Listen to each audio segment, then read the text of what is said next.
I wasn't supposed to be an investigative reporter. Not if you grew up in Sun Valley, Chicano neighborhood, where you're supposed to go to Vietnam. And you know, I would have followed that path, but then by accident I hit this radio station called KPFK. And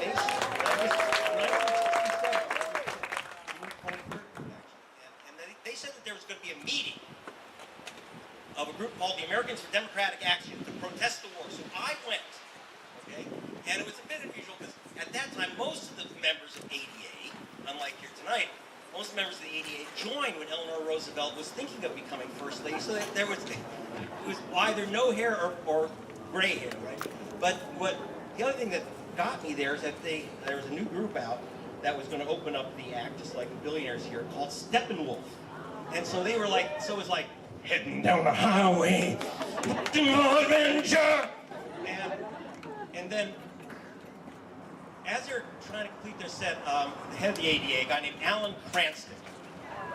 Some people know, yeah, he was the Bernie Sanders of his day. And Alan, and he said, he stopped, said, I think this is a little inappropriate for this audience. But it wasn't. That's what we all needed. We were all born. Anyway, so I ended up, thank you, ADA, because you won the war. And Johnson didn't. Let's not forget. And the action part of it. Many investigations, including, for example, the Exxon Valdez investigation. I went up to Alaska, found out that it wasn't some drunk skipper who ran into a rock. Exxon had turned off, and I kid you not, had turned off the radar on the Exxon Valdez on its maiden voyage because it was too expensive to operate. I can't make that up, but I couldn't get it in the U.S. press. I was there, again, cursing in the darkness. And then, I did some other investigations. Harvey knows, Harvey Wassman there, I investigated nuclear plants for the U.S. Justice Department, racketeering and fraud. Ran a racketeering and fraud investigation, uncovered, among other things, that the builder of the nuclear plant at Shoreham, New York, here at San Onofre, and at a place called Fukushima, Japan, that they had faked something called the SQ, seismic qualifications. As it turns out, those plants cannot withstand an earthquake. That was a report, an investigation I made in 1988. By the way, put it in front of a jury. They charged the nuclear industry with racketeering. The jury gave us $4.8 billion judgment, which political manipulation eliminated. We had that report on these plants cannot withstand the earthquake, again at Fukushima. I tried to get into the American newspapers, and I ended up just cursing in the darkness again. This went on until finally I was about 43, I got a call at 4 a.m. from a newspaper in Britain, The Guardian, which said, we want you over right now. We need this investigation, your investigations. And so I showed up in London, they gave me a hat. I'm an investigative reporter. Right after that, BBC Television hired me to do the same. And I was doing several investigations. One of them was the night of the election in 2000, November 2000. I'm watching TV. I'm living in London now. My kids are getting these upstairs, downstairs accents. But what I'm seeing is black people coming before the cameras and saying, I couldn't vote, I couldn't vote, I couldn't vote. The black people, what is going on? And I'm thinking, in my conspiracy nut mind, you know, I'm called a conspiracy nut. That always gets a laugh from the conspirators. Oh wait, I'm going to stop right here because this is Gilbert from DSA, and he was really upset with me because he said, you won't say you're a socialist. And so tonight I want to admit that this year, I become a card-carrying socialist. Here it is. This is my Medicare card. This is my Medicare card. There are millions of us card-carrying socialists. Thank you, Eleanor Roosevelt. Now, so I'm looking, I'm seeing all these black people come in front of the camera, and the conspiracy nut mind of mine, I'm thinking, there must be some computer program that's just erasing the names of black people off the voter rolls of Florida. And sure enough, this is from the computer, Catherine Harris's computers, their secret list of voters. And by the way, it says BLA, BLA, BLA. What race could that? What are these voters? I actually, when I saw that, I kid you not, I thought blah blah blah. That's what I thought. I said, what is blah blah? Why are all these voters blah blah?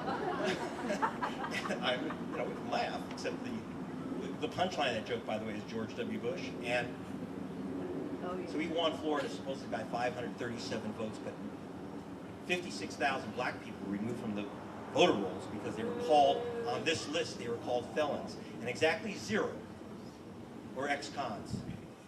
Their only crime was voting while black in America. And this list, okay, here's an example of the black person. There was a guy convicted named John Fitzgerald Jackson, and who was black. And the voter who lost his vote, the same guy, right? Because his name is Johnny Jackson Jr., right? Same voter? Because, Jackson's not a common name. Republican. But throughout, not one legal voter. I got these lists. How?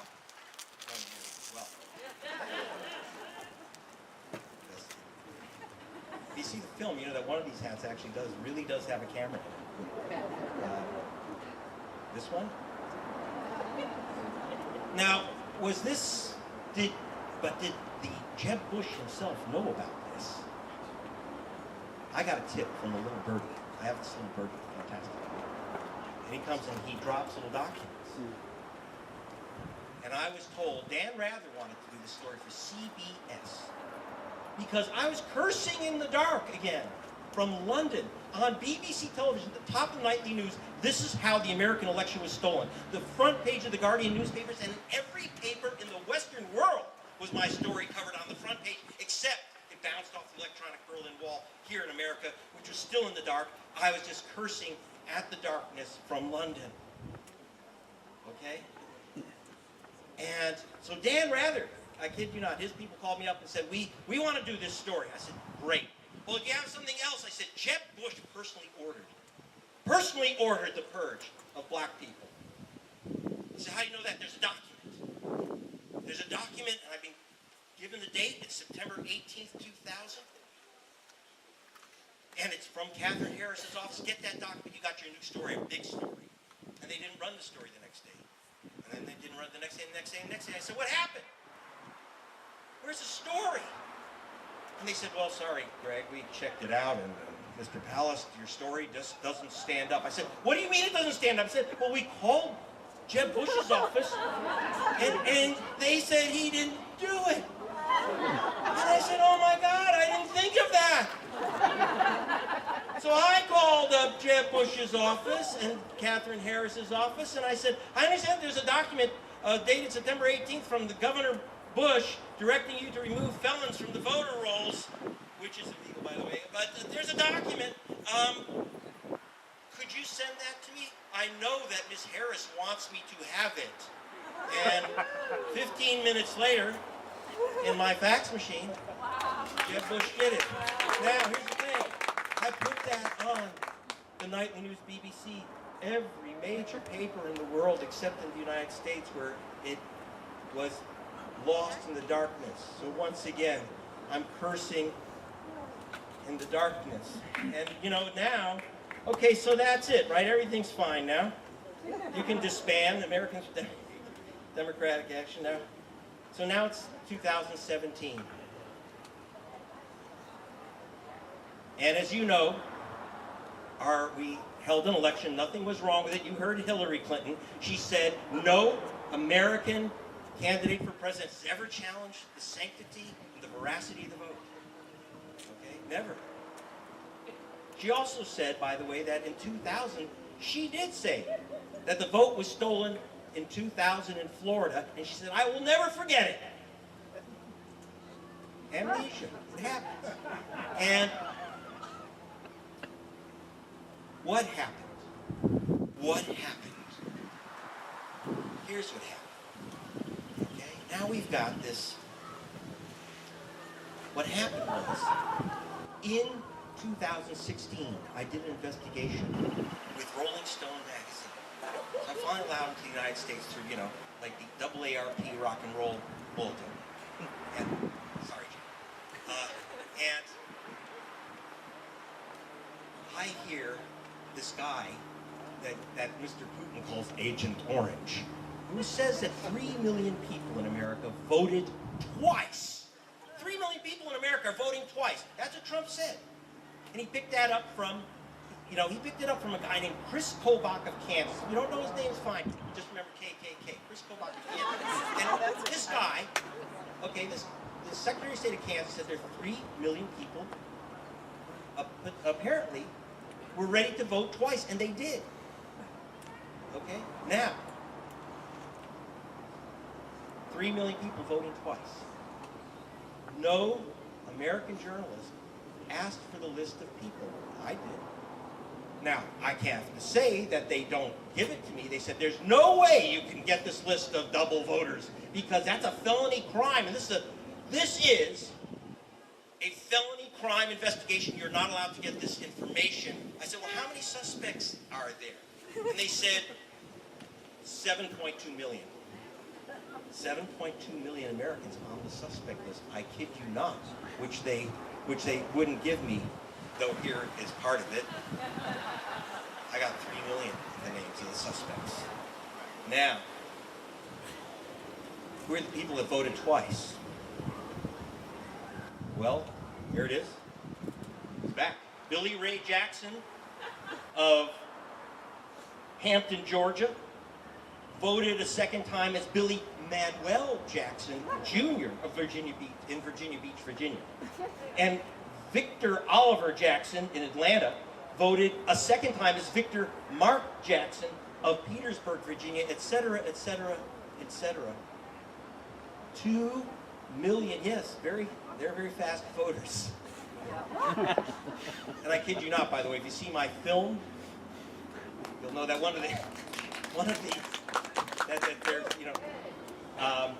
that one of the voters is Willie Mae Jackson. This woman voted a second time as, Willie Mae Nelson voted as Willie H. Nelson, who's, by the way, a country singer. So it was easy. I captured him on the film. I caught him, this double voter. He voted both as Willie Nelson and as this woman, Willie Mae Nelson, according to Chris Kobach of Kansas, Mr. KKK. Now, here's the joke. I couldn't get this on U.S. TV. I couldn't get this in the U.S. News Beyond Rolling Stone. I got it on Al Jazeera, terrorist TV. But once again, I was cursing in the dark. And now it gets worse. Because they actually removed 1.1 million voters from the voter rolls. And if you think that they're done, this week, the state of Georgia removed 597,000 voters from its voter rolls, about half of them from this cross-check list. Half of them from this list. This week, not covered. So, excuse me if I continue to curse in the dark, because here's what's happening.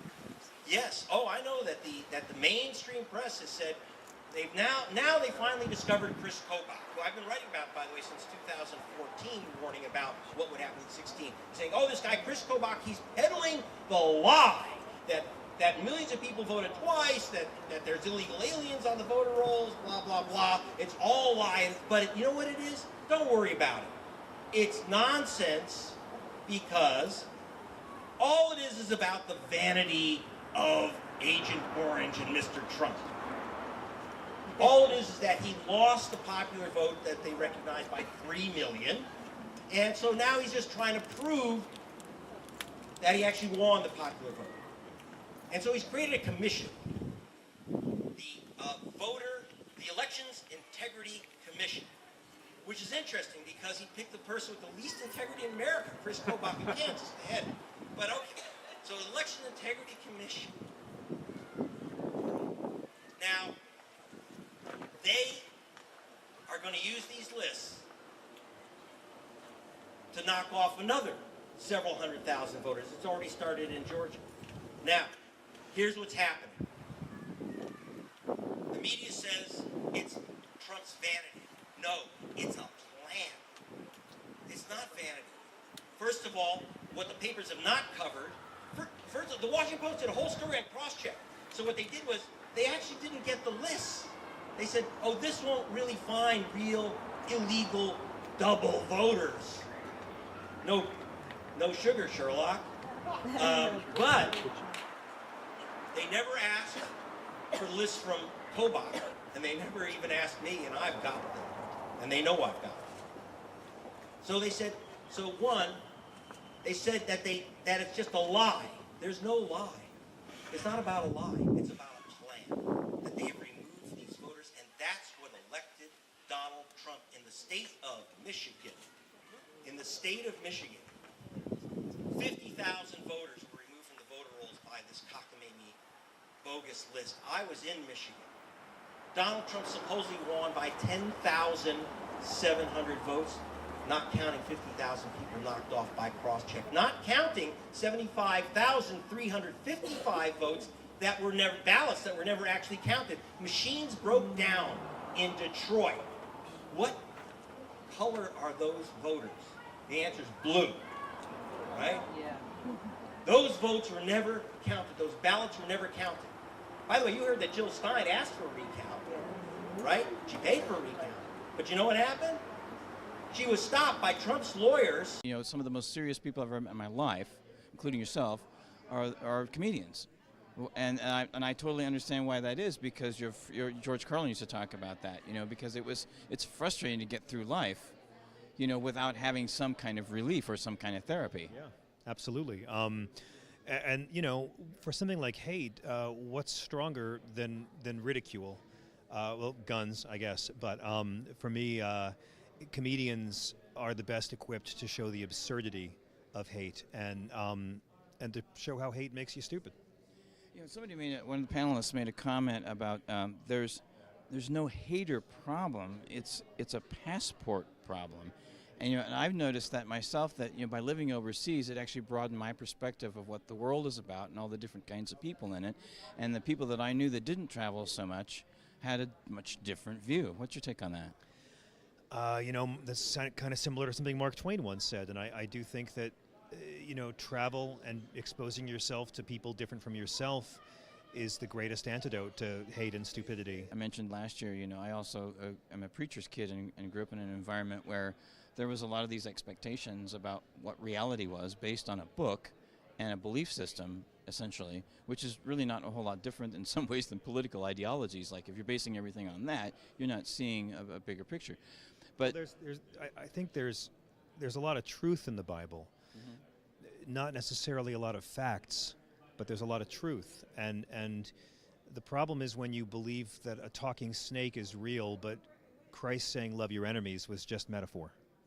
Good point. Because I always felt like that was the most important part of the Bible, and it's amazing to me how some people just, they marginalize that. And that, to me, that's the most important part. Jesus did reduce the 10 Commandments to 2.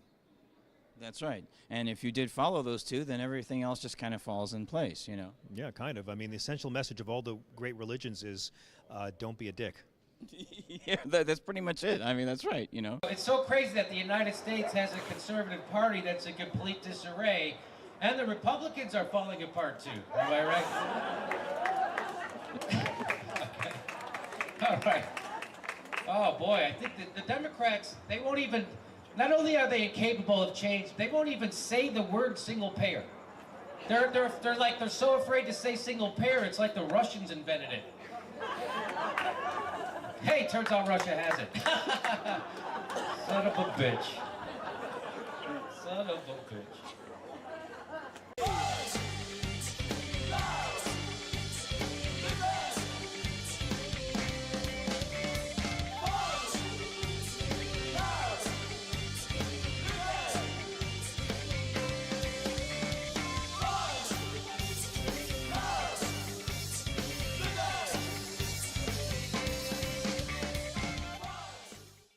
watching the NOWMAN show, and I am here at Politicon with Ed Asner and Christina Tobin. And first of all, Ed Asner is, of course, a TV, film, voiceover actor, as well as a longtime activist. And Christina Tobin is the founder of Free and Equal Incorporated. We're going to get into what all this is all about and talk about where we are right now in political and economic crisis in this country. So thank you very much for joining us, and it's an honor to have you both here. For those of you who might not know Mr. Asner's career, he's won multiple Emmys, television programs such as Mary Tyler Moore and Lou Grant. We played the same character. The checkered one. The checkered one, yeah. That's what the Hollywood Reporter would say, right? Yeah. And for those younger, if you're into animation, he was also the voice you heard in Up, which was also an Academy Award-winning film recently. And Christina's been involved. We can talk in more detail. With me. You can explain it. Yeah. How you've been involved in third parties and supporting independence, etc. First of all, you just finished a talk here at Politicon, and I have a quote here of you said, "We are living a lie. Our day of reckoning is now here." Can you elaborate on that? Did she say that or did I? You said that. Oh, I can't believe I said that. I don't know. We got it on tape. Yeah, I'm sure. Yeah. It's a printing error. Well, we are living a lie, don't you think? Yeah. We are in a facade. Because we don't represent the people that we have in this country. Our voting percentages are sucky. Yeah. They're sucky, and we keep finding, in this particular case, the Republicans keep creating voting machine problems, question the constant gerrymandering of districts, both locally and statewide, and unless the people rise up and say enough, because we're even corrupting the courts now, That's right. and this latest edition, what's his name? Strange name. To the Scaramucci? No, Oh. not that joker. The latest justice, Supreme Court justice. What's his name? See, what kind of Americans are you? You don't even know. Yeah, I know. About to replace them all in. Yeah, I know. There's so many that.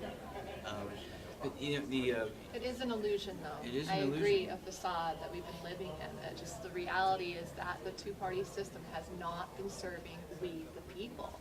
And so until and when we rise together as a nation, as a world, as a country world, that's when we're going to bring about real change, believing in change and hope. That's where we stand at with Ed and being a supporter of Free and Equal Elections Foundation, which I founded, but it's for the people. This foundation's for you guys. And so that's really, consciousness is rising. And Yes. We are seeing what's real and what isn't real. And that's why we're here today with media like you. We find you to be real media, Yes. telling the real truth of the people out there. So, and Ed as well, Phil's joining us for that. You think America should rule the world? No. No. I think that the people should maybe come together and really not allow narcissistic, Well, you're supposed to have a thing sociopathic called the UN politicians for to run that, our country. Isn't The that what- UN's not The something UN's not going to do that. Then what do you want to create that's going to be better than the UN? free and equal elections. Article 1, Section 3 of And the you're going to be able to Constitution. see that it's done throughout the world. All elections shall be free and equal, yes. But we've got to fix the United States of America first. What about The whole world's proportional watching us. representation? Does that enter into fair and equal? Yes. Yes. Free and equal elections, proportional representation I feel is Ranked choice voting. Alternative voting methods are solutions. So many people are talking about all the problems, the left and right, the divide. A lot of panels here at Politicon are that way. But I think more in the future going to be about uniting and solutions and coming together. So definitely going in that direction. But one of the things that you don't see in Europe, which we see here, is like Citizens United, which opened the floodgates to private money coming into our process. I've interviewed people even on this show that will tell me, like in the Netherlands, for instance, lobbying money, private money going into the government is actually illegal, and you go to prison. And yet, it's the natural way of how business is done here. And obviously, Why, the Netherlands is such a little country. Oh. And has leakage problems. We don't have any of that. Oh. Do we? Do you want to become the Netherlands? You're going to have to put up dams and dikes. Oh, that's true, eh? Yeah. You keep out the water. Yeah. Not fun. That's not fun. And there ain't much profit in it either. Yeah. Well, maybe you can make an analogy that we're putting up dams and dikes to democracy through the system that we have. That's why it's in a crisis. Oh, but those are okay. Because we have the Electoral College. Now, what is the plan to go through the electoral system institutionally? What have you proposed? On the judicial side, last I checked, it's a two-party system Right. chooses who runs our judicial system, which is flawed. I mean, the fact the prison systems are primarily filled with people because of past possession of marijuana. I mean, there's so much greed and money, and then pharmaceutical, it's a whole nother thing. But as far as on the electoral side and institutionalized, I love that you brought up proportional representation. Talking about different alternative voting methods like score voting and approval voting, ranked choice voting, which is also known as instant runoff voting, which I think the Grammys used that. Maine just passed it. Really? I see it spreading throughout the U.S. very quickly. What's that, proportional? Yes. Proportional. Yes, I mean, that is something very dear for over 10 years. I've been manifesting into free and equal elections. That's something I feel that would really So you're serve our starting elections. your strategy at the grassroots level, state, local, regional. Yes, real change. A wise man once taught me by the name of Mr. Ed Astor. Oh, God. At our Not him candidates again. forum in Cambria, California, where we're headquartered, real change starts from the bottom up. Has to. Gotta run for local office, and that's That's when you right. get into the You gotta youth get your getting hands dirty. That's involved. right. Well, as far as third parties are concerned, there's the one I talked to Michael Feinstein, Yeah, I know. who is he's been in the Green Party here in California since the He was the mayor 1990s. of He was the Santa mayor Monica. of Santa Monica. Over 1,000. Not the people- piano player. No, not the different guy. Different guy. Yeah. People ask me that too, like, oh, the piano player. No, this is a different guy. He says that over 300 Greens have been elected to local offices in California alone, and over 1,000 nationwide since the 90s. And they do have, here and now, an infrastructure in place. Where, as you mentioned earlier, it's outrageous to have so much money just to get somebody on the ballot. What is that about? Huh.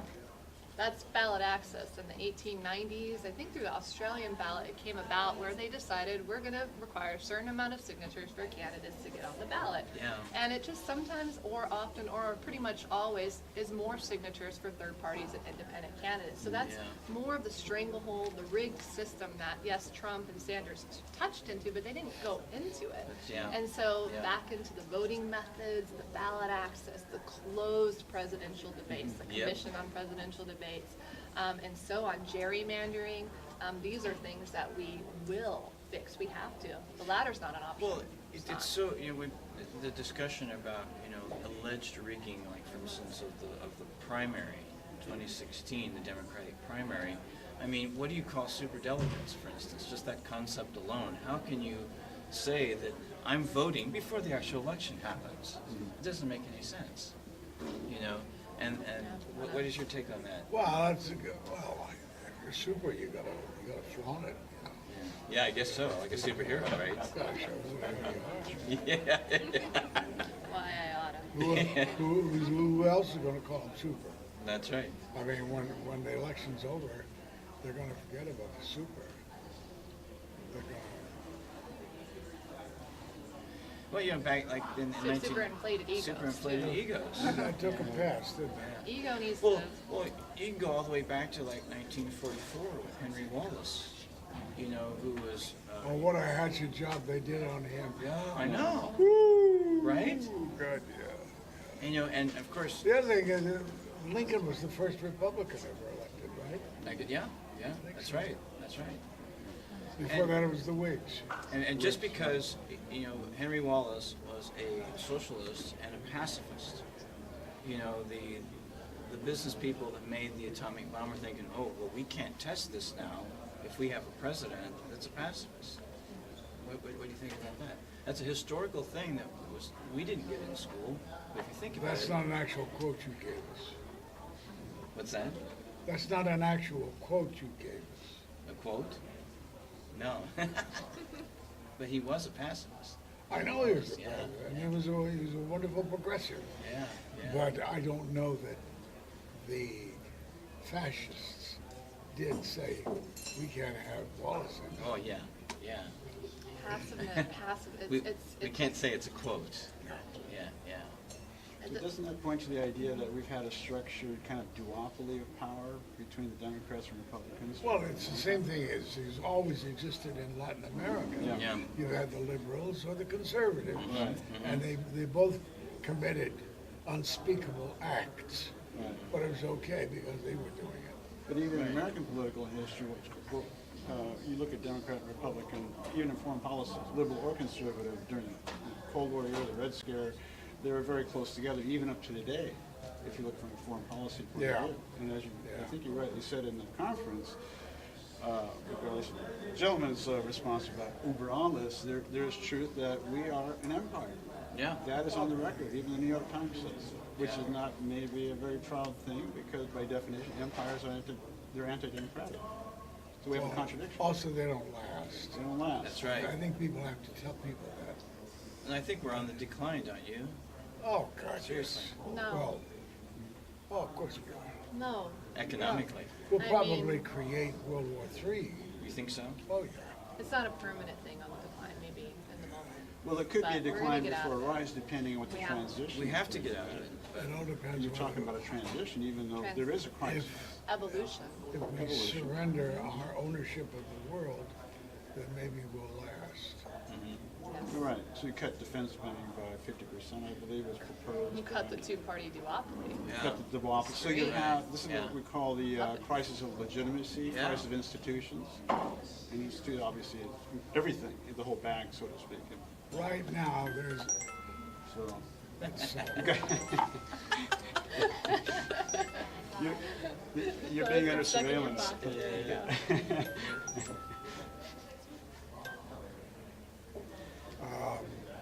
right now, there is a potential bill lurking in the Congress. And it has enormous numbers of supporters in both houses that to criminalize anybody who pushes the boycott bill on Or Israel. the BDS Oh, movement. yeah. Right. Yeah. To make it a felony, which Yeah. apparently has been argued Like that. 20 years in prison, Right. hundreds of $1,000s fine. Right. Wow. Now this, who is spinning whom? Right. Are we controlling Israel, or is it Israel controlling us? That's a Right. good point. Don't we give them something like $40 billion a year? And where does that money go? And what are they required to do with that money? Buy our military? Wouldn't that be another form of That's money in politics, though? Because now we're engaging domestic and foreign policy infused together through money. Yeah.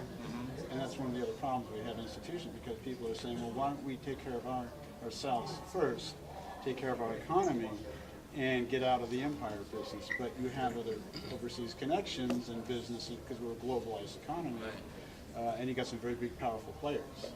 Right. And it actually revealed itself with the Trump administration, where he says, well, his rhetoric was what? We're going to bring jobs back to America. And he played kind of the everyman rhetoric, when in fact he's the penultimate capitalist billionaire. Right. And Right. so He doesn't even treat his people well. we're in an Yeah, age of yeah. irony. We're in an age of massive contradictions, and I think that leads to the political confusion we addressed earlier. That's right. How do we clear that up? And back to what you're saying, you should start with electoral system. Yeah. You know, We need to get people into local offices on all levels. You know, focus on that and get people engaged. I'll buy that. Yeah. Yeah. The confusion is also a strategy of the system, but we're going through it. The parties are breaking down into smaller Right. parties, and eventually people realize as those smaller parties become larger, they inevitably become infiltrated. right. Yeah. So, We don't have time for that. and I mean, We're running out of time. We or know we can just have a lot of people have not recovered from the 2008 economic crisis. You know what I mean? And we have people, there's underemployed, re-unemployed, off the records. I mean, and 94% of the jobs that were created during the Obama administration were temporary part-time gig jobs. Really? And low wage. 94. 94%. That was, and those were the two economists that worked with Obama. So they're not, they're admitting that. They're with 4. Yeah. Yes, worked for Obama. There is a difference, right? And the Oxfam statistics each year keep getting worse and worse that they release in Davos, Switzerland every year in January. Last year, when I first reported it on my show, there was something like 80-some people had as much wealth as the bottom 50% of the world's population. This January, 8 people. I mean, and nothing's being done. There's no discussion about short-term or long-term solutions for that. What do you think about universal basic income? There's a pilot program actually I like in Finland right now that's actually working well. It's a great idea. Yeah. Until and when we get accountable people in office, I don't trust anything that Congress pushes through or tries to push through or gridlock. I just don't trust the people that are in Congress right now. You follow the money, and they care about money and themselves more than we, the people. I think you're addressing So a very it's a important great- issue. Once we get accountable people in, we can talk about those issues and let people locally decide. If universal, that's what they want. Yeah. Let the people decide. How would you, if you were designing, how would you redesign it to hold them accountable? So when they get elected, they cannot change their words or promises. That's the system we have. That's a Once they get problem. elected, That's a huge they problem. jettison the voter and then kind of go on autopilot. I mean, term limits is definitely something Yeah. that would probably, with accountable people in office, let's serve one term. It's a duty. It's not going to be. It's going to be a tough job. Not big money pension payouts, which is the way it is currently and shouldn't be. These multi-million-dollar gold semi-plated whatever pensions are definitely a big reason why we're in a deficit Yeah, too. and the corporate So- subsidies that the people, like for instance, if Obama had given everybody $30,000 instead of bailing out the banks, we'd be in a whole different situation right now. And I want to wrap this up real quick. We got about a couple of minutes or so. I think a long-term solution, to get your view on this, is the workers taking ownership of the means of production, whether that's factories, offices, stores. What society did that work in before? And why wouldn't it maintain? It was Yeah. practically employed, wasn't it? Well, in Italy right in now. Basque region, Spain, Yeah. Catalan's most Yeah. famous, Right. which was successful actually, That's but that was right. obviously during the height of the Civil War too. That's right. That's But right. right now, Mondragon in Basque right now is a multi-billion-dollar up and running Yeah. community. It's like a federation of them. And they have Mondragon? Mondragon in Spain, in Basque Basque region. In fact, region there's a of Spain. USA version. I believe the United Steelworkers are working with them to Yes, bring it to the that's United right. States. They're working with them. They also have joint projects with Microsoft as Right. well as General Motors. And they right now have over 75,000 people in their cooperative total, hundreds of companies. They have a university, a bank, an IT department. Italy actually has the most cooperatives because the government actually has a more thorough law that they offer support for people to help them create the worker cooperatives. So guess what? They have the most. So it can be done, and There's no political will. that's right. Like everything else. And Democracy at Work is the organization now that's working to create that advocacy and encourage people to create those groups. So Well, solutions-wise, Yeah. we were at the beginning in this, before we went on the air, you talked about the youth, right? And yeah. and Quickly, how can we get solutions the youth engaged? Because, we can talk all these problems all day long, but what do we do to fix it? I mean, I don't know about you, but I am tired of the problems. Well, let's that we're continue this conversation in another interview. Sure. And briefly, the 18 to 28-year-olds are the game changers. And That's right. when they come out, you have no jobs, you have nothing to do, you have low paying, right? Yes, You're yes. saying, run for office. I ran for Secretary of State at 27 years of age. Great. For California, and you can run, you can run, you can That's run, right. anyone can run. We all And can run. They're the ones that are going to come out, I foresee, and vote like they never have before. And how's that going to happen? Dr. Ron Paul once said, I like to switch his quote around, finally. If we're ever going to bring about revolutionary changes, I like to drop the R and say evolutionary changes. Two things would need to be involved. The youth and music. I like That's that. what's going to happen. I like that. United we stand. That works with me. Festival music is the key. That energy, that frequency that brings us all together. Let's make it fun to run for office and get engaged and become informed and educated. So, any more words? Ed? Final thought, Ed? No, not this time. Well, thank you so much, George Kallas, Thank you very Christina much. Tobin, Ed Asner. This is Niswander. You've been watching the NOWMAN show at Politicon.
till I drown.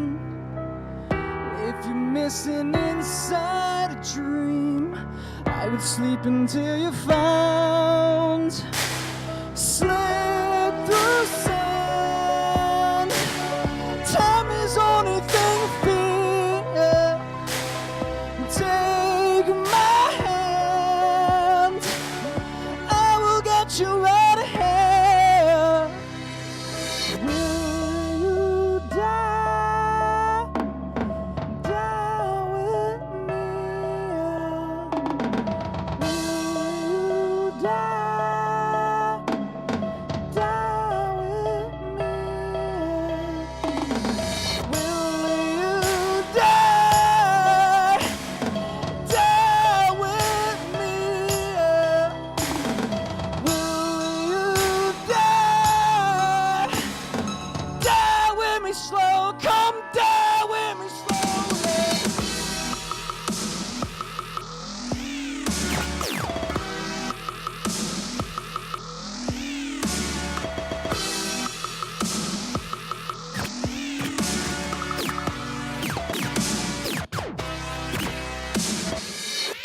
Hurricane on the open road. Where do I go now? Where do I go? Anywhere as long as you'll be with me, though. Die with me slow. Come die with me slow. Pull the stars from the open sky. Where do I go now? Where do I go? I don't care as long as you'll be by my side. Die with me slow. Come die with me slow.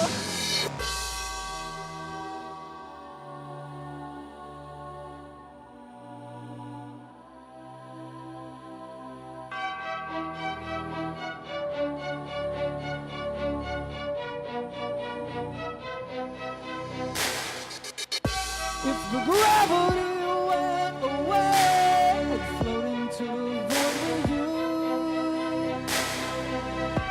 If the sun burned out today, I'd ignite my soul for you. I've been dosed. You're a drug, it's overwhelmed. I'm a ghost. You conjure me into your realm. Will you die? Die with me. Will you die? Die with me. Will you die? Die with me. Will you die? Die with me slow. Come die with me slowly.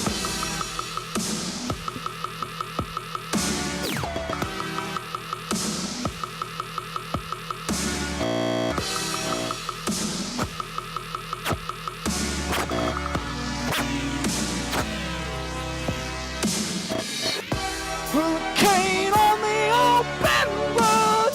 Where do I go now? Where do I go?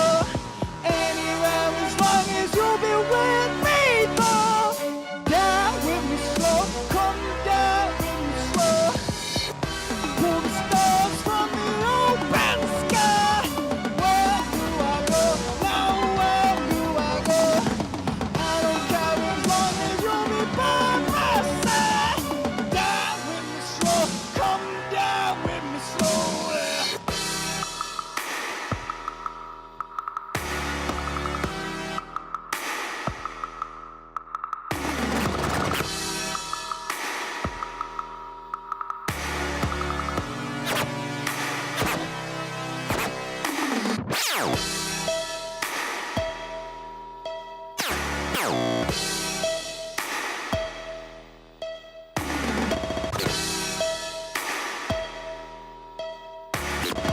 Die with me slow. Come die with me slowly.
this is Niswander, and you're watching the NOWMAN show.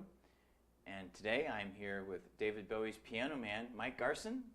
Hello, it's great to see you again. Likewise. This is fantastic. So a lot has happened, actually, since we were last in this room together. Was that about a year? About a year and a half ago, Wow. yeah. Actually, it was almost a month to the day that David passed that we were in here talking. Oh, I see. So it's a while. Yeah. Okay. And so a lot's been going on, and let's start with talking about what went on in the last year. The David Bowie celebration concert I attended at the Wiltern, absolutely fantastic. I mean, then you started in London, and you did a show in New York, and then you also went to Sydney and Tokyo, and it was just phenomenal. And what's your looking back at that? Yeah. Well, we had 7 or 6 great shows. You know, Yeah. it was like something you can't do every year. You know, because Yeah. it was blown out in a big way. We worked with a producer named Scroat, who wasn't one of the alumni, but he's a guitarist, and he had this vision, and I brought in a bunch of the alumni, and we managed to have some great singers in each country, you know. So for example, in Japan we had a Japanese artist I never heard of that sells out 50,000 Wow. seats. So he came in and just sang Ziggy Stardust. And in Australia at the Sydney Opera House we had 3 or 4 amazing pop artists from there that, again, we don't know here, but that helped fill the audiences and bring David's music to them through their eyes. We had a wonderful female singer and 2 male singers. When we did the Wilton in Los Angeles, we had, I think, Perry Farrell and a bunch of people, but Sting was kind of a wild highlight both nights. He was supposed to come just one night. He liked it so much he came back, and he sang, I think, Lazarus, right? And he did Black Star And he too. did Black Star. He came out with his acoustic guitar and did like this classical thing. And I have to admit, I was sitting there going like, wow. I mean, I saw him play with the Police, you know, because I've seen him online a lot, but I was in awe of the performance. And I think you said something about, I didn't know if I was ever going to see this music played live. And I think I mentioned that, Yeah. and in fact, in rehearsal, when he brought out the acoustic guitar, I actually went over to him and said, that's a great, cool thing you've done as an introduction on that. I mean, he's a real artist, and and he delivered on those 2 songs, which are very hard to sing. very hard to sing, yeah. And I have to give credit to you working with the producer there at the show, because you had the string section, you had the brass section, and I think even on that content you had some of the choir, the mini choir in the background We there. had mini choir, we had a bunch of horns. Yeah. I mean, there were times there were 100 people on stage, or 150, you know. Wow. It was a very special Yeah. series of events, and the musicians from David's band, the alumni that I had worked with for many, many years were there, and that was really, really cool. Yeah, and I talked personally to Gail and Darcy, and to Sterling Campbell, and Adrian Ballou was there. And, I mean, even Sting's son, Joe, of course, you know, people He was don't- on the whole tour pretty much. Yeah, he was really cool. He's a very good singer. He is really good. And he did a great job. And Adrian, of course, Yeah. we had never crossed paths, believe it or really? not. But I knew his playing and vice versa. And he's very, he has a smile that's very infectious on Yes. stage, and he kind of lights up the room in a very, I don't know what the word would be, just a very, Enigmatic, maybe?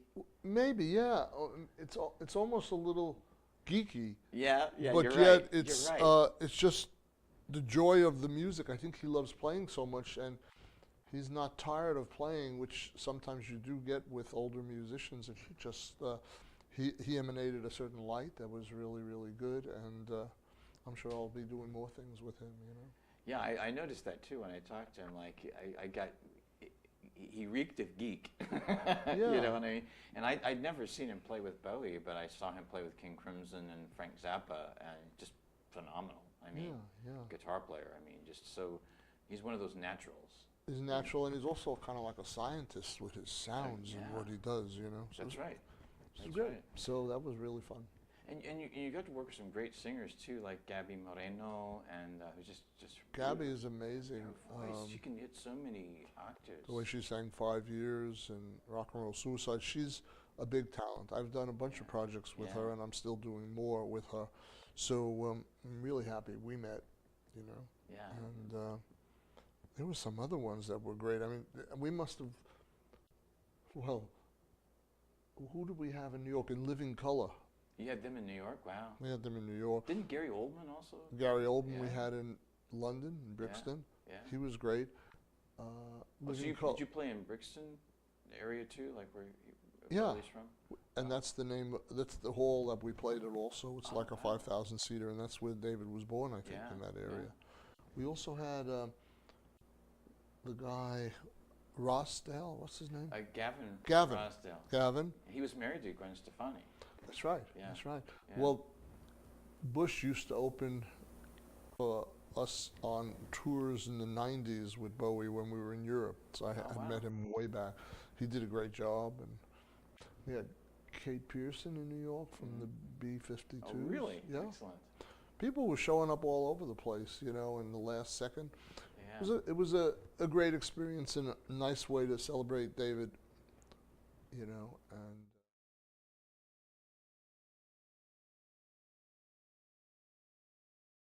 concerts are like, I don't know what you've experienced, but you hear people talking, and it's kind of annoying when you're there to listen to music. And I noticed during that concert, a lot of people were intently listening and only applauding when it was, you know, finished.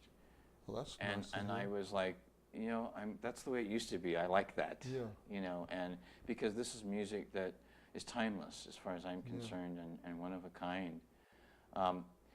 Just going forward from there, I know that at the same place, you did other concerts too. Last year, you did a show with the Smashing Pumpkins there. That Ace. That was at Theater. the Ace Theater. Oh, what a beautiful! I walked in there, and I'm going like, wow, Mary Pickford's husband was the architect. Just this magnificent architecture. It just blows you away. That was my inspiration to do the little concert I did there. That cancer benefit. Yeah. It was because I liked what I felt when I worked with Billy Corgan. Yeah. We did, I think, a few songs together, and we did Space Oddity. Oh, that's great. That's fantastic. Yeah, with the Pumpkins. That was nice. Yeah, very nice. And the Music Cares concert too. I mean, Which one? The Music Cares concert that you did with the band that had Gabby in it, and that had Gabby, and it had Holly. Holly was also in the show. And it had Brett Hoole. Both of those were on the Celebrating David Bowie, and we had what's her name? Jordis Unger. Yes. She was on The Voice and a bunch of those shows in the past. She had a very good voice. It was, I mean, I'm glad you stuck in those little surprises, because that really made it, you know, under pressure and imagine. What Wasn't a that kinda perfect cool? way to end.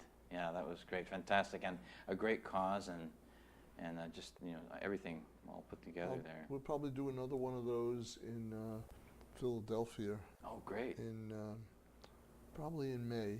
'Cause that's where the two doctors work at the Children's Hospital. Those there. great doctors. Yeah, really nice guys. Wonderful guys. So we'll do probably one there. Fantastic. And, you know, you might even see some sort of another Celebrating David Bowie show up in January in Europe, and maybe February and March in the States. We're putting possibly something together for that. Oh, ongoing story. I love it. It'll I be love it. different, but it'll be interesting and great, you know. That's fantastic. Now let's do a little walk down memory lane again. And I brought a couple of things I found this. I don't know where I bought it. It's a David Bowie story. It's an old, interesting paperback book. As you can see, the pages are, and it's about the early years of Bowie. You know, like before he really did music. He was, you know, he did mime, and he did, you know, different kinds of things to experiment. You know, and of course he started with folk music, and it's interesting because there's a timeline in here of what went on in his life at that time, which is kind of interesting, and that you entered into it. You're not in the book, but you know, it ends with like Aladdin sane and that Goes kind of that far, thing. yeah. We talked last time about how, you know, I guess the 1984 floor show, you said it never got filmed, but I would say I saw some of it on the Midnight Special on NBC. Oh, that's true. Yeah, That's right. because That's the right. Trogs are on there and Marianne Faithfull, and I saw that in that book, and I thought, oh yeah, I remember seeing that, and it was fantastic. Marion was great. Yeah.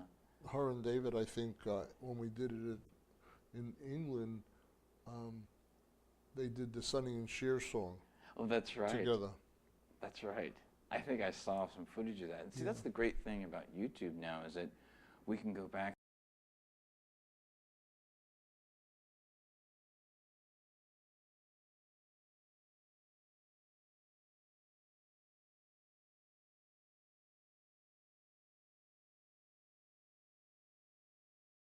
We are live on YouTube. It's the Siren. Is Kaisi Berick. He calls himself an audio frequency scientist who creates and produces music and video. He calls his very diverse musical style Epic Step, which is a fusion of metal, core, dubstep, and electro. He also plays rock, R&B, hip-hop, jazz, and even classical. He is the winner of numerous awards, including Global Music Awards in the alternative category, Best in Las Vegas, Music Producer of the Year, and Academia Music Awards, Best Pop Dance Song. He's nominated for 2 award categories with Hollywood Music and Media Awards, and also as LA Music Awards Pop Artist of the Year. Let's see now a video. Turnkey Tyranny, the Siren, right now.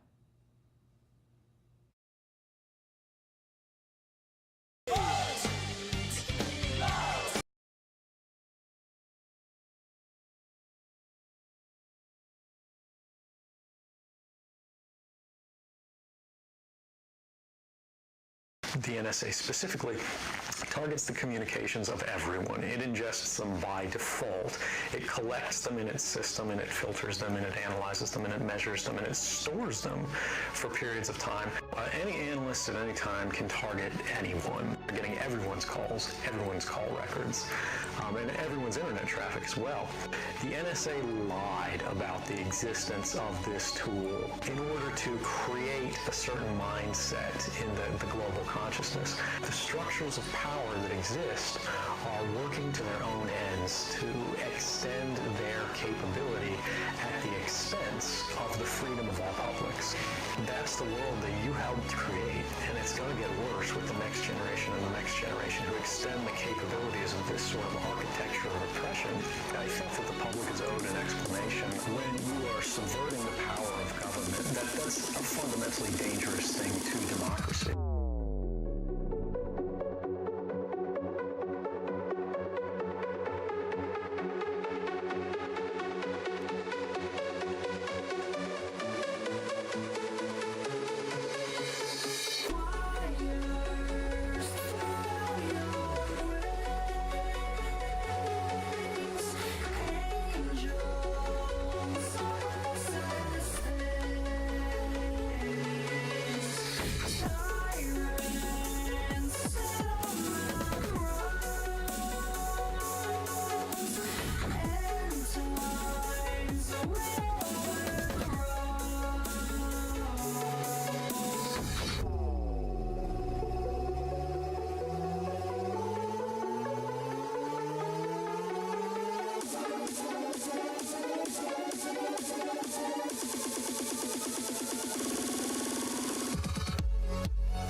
secret consistently as the government does when it wants to benefit from a secret action that it took.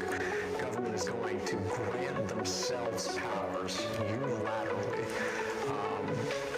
to create greater control over American society and global society. This is something that's not our place to decide. The public needs to decide whether these programs and policies are right or wrong. That's not something I'm willing to support. It's not something I'm willing to do. And it's not something I'm willing to live under. So I think anyone who opposes that sort of world has an obligation to act in the way they can. This is the truth. This is what's happening. You should decide whether we need to be doing this. And no one is really standing to stop it. And there will be nothing that people can do at that point to oppose it. And it'll be turnkey tyranny. Stand up and fight to change things.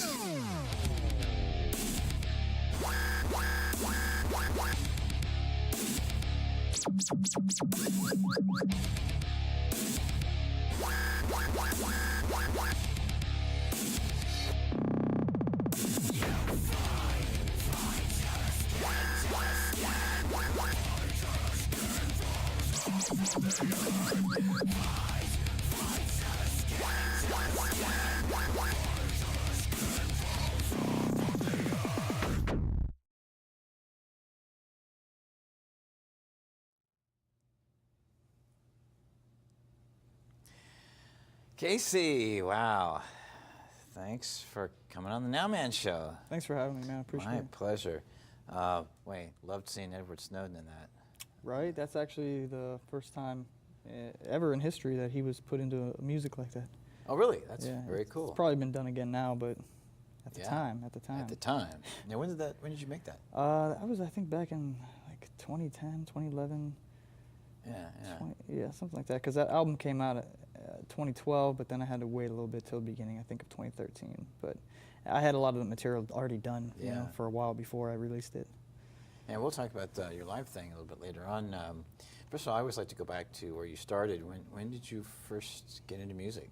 When I was a little kid, my dad, phenomenal guitarist. One of the best I've ever seen, like in the flesh. Yeah. So awesome. And he had like 40 guitars and walls of amps, and he was playing all over the place, opening up for great bands like Winger, Noisy Mama, Guns N' Roses, and all kinds of those guys from back then. And I grew up at his shows, going to his shows as a little kid. So I always had guitars to play on and little keyboards to play on and stuff. So I just kind of grew up with it and learned as I went along.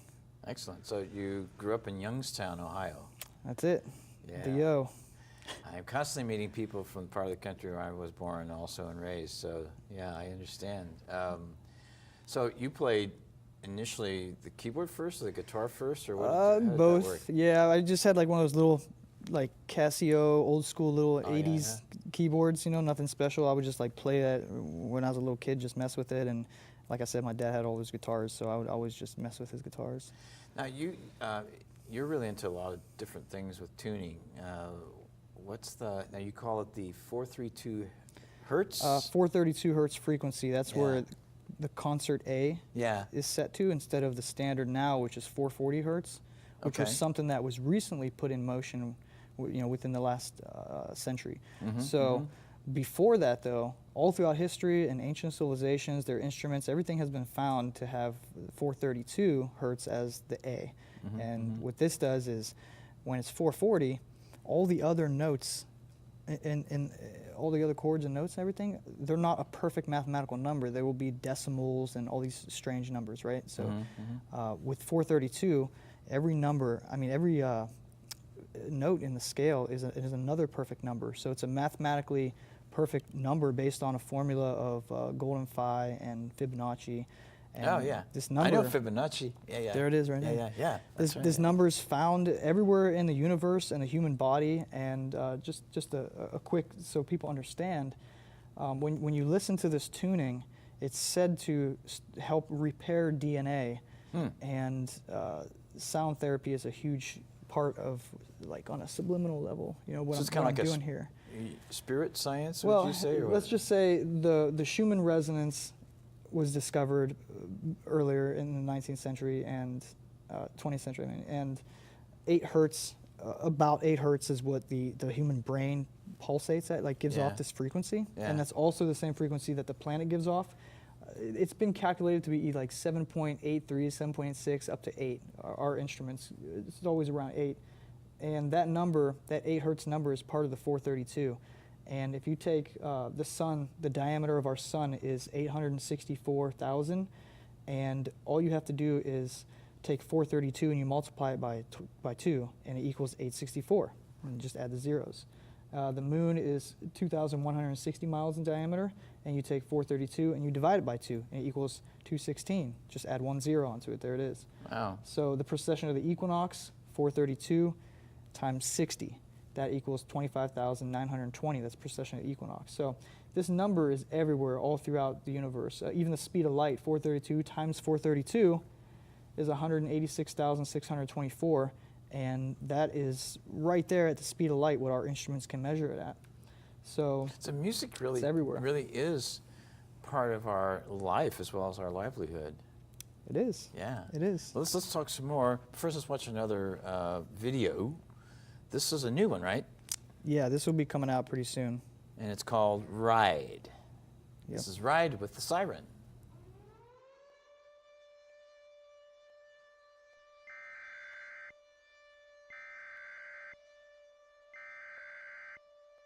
The National Weather Service has issued a tornado warning.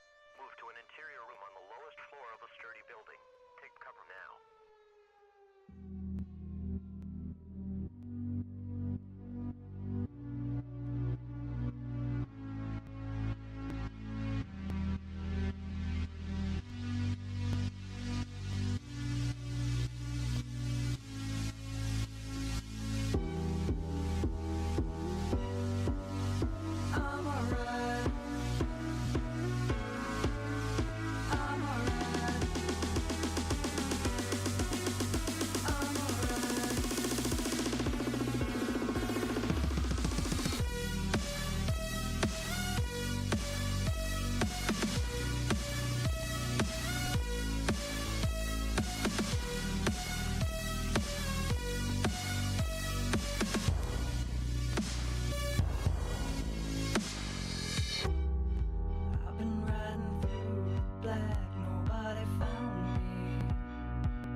Whoa. You know, when I see those tornadoes, I think of, you know, Tornado Alley, because I lived, you know, not only in Ohio and Indiana, but Oklahoma, and that's the whole Tornado Alley there. Yeah, fantastic area. What's the short story of how you got that footage? That's pretty incredible. I traveled across the country when I was relocating to LA, and we went through some supercells and some tornado storms, and the craziest strobe lightning thing I ever experienced in my life, and felt like I fell into another dimension. And we ended up finding out about the footage from the storm chasers in the area that actually did catch the funnels and the touchdowns and all that stuff. So I reached out to them and I was like, hey, I want this footage. I'm going to make something out of it. And they were like, yeah, whatever. It's educational purposes anyways. So excellent. That's great. Yeah, it has a personal connection then to something and that's what the Siren experienced. Yeah, that like makes it better. What inspired the name the Siren was growing up in Ohio. Yeah. All the time hearing the sirens going off because there's tornado warnings and stuff like that. It was like, as a kid, that was traumatic. You know? Yeah. Now I'm obsessed with it and I love it, and I want to go storm chasing for fun. Oh, you do? As like you actually want to do that? Yeah, like as a vacation.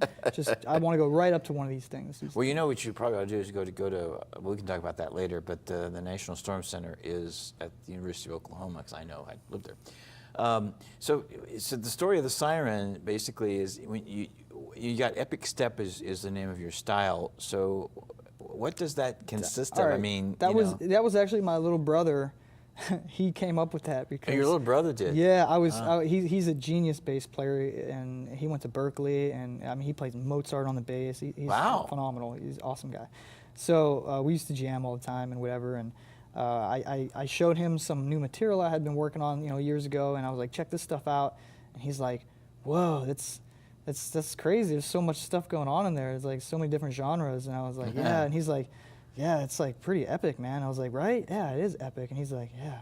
And there's dubstep in there, and he's just like, he's just said epic step, and I was like, that's it. That's perfect, you know. It's because it's got like pop and classical and dubstep and like all these things, and I was like, it's just epic, you know. It's just like it's a cinematic thing, you know. Yeah. It's what it's about. Because you know, you grew up in that part of the country, you're inspired by all these different styles of music. I mean, yep. I heard. Did you ever listen to? Well, they probably wasn't AM when you were growing up, but I had CKLW in Detroit, Windsor.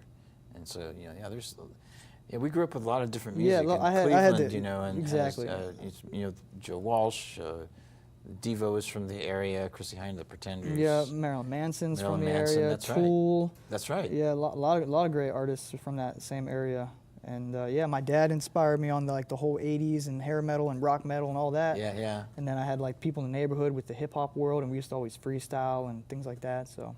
Now you got some shows coming up too, right? Yeah. November 8th is the Producer's Choice Honors Awards at the Hard Rock Cafe in Hollywood, and I'll be getting an award there and performing. It's gonna be great. And November 16th is the Hollywood Music and Media Awards, and I'm nominated there also. Yeah, we talked about that in the intro. That's very impressive. Great work, by the way. And also, too, when people learn about your music, what's your website? Where can they go hear you? Everything online? is all What Is the Siren. So whatisthesiren.com. That's the source. At What Is the Siren, yeah, that's it. Now you're going to stick around, right, for panel discussion, and we can go Absolutely. into some political stuff and what where your views are in activism and all that kind of stuff. Now you also are associated with Free and Equal, Christina Tobin. Yep, yeah, I'm one of the producers of that project that helped coordinate all the live events and the stages, and I perform there every year. That's awesome. So, so what we're going to do in the panel discussion, we're going to get into more of our political ideas. And but it's great to have you on the show, Kaisi. Thank you so much for sharing your music. And yeah, man, you're awesome. Thanks for having me. My pleasure. You know, and now what we're going to do is we're going to actually have some live music here in the studio with the Siren. And the name of this song, it's a brand new song, right? Yeah, this will be a new single coming out, yeah. And it's called Die With Me. Until next time, this is Niswander, and you're watching the NOWMAN show. Be present always.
one.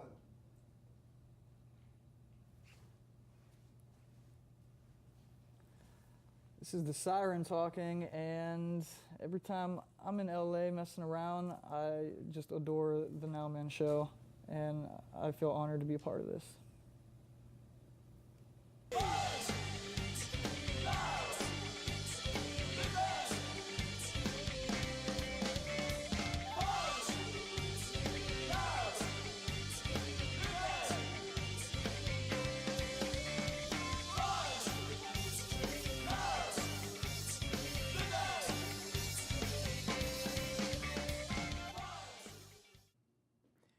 Mike Farrell is an actor, producer, writer, and activist who is best known for his role as B.J. Honeycutt in the iconic TV series MASH.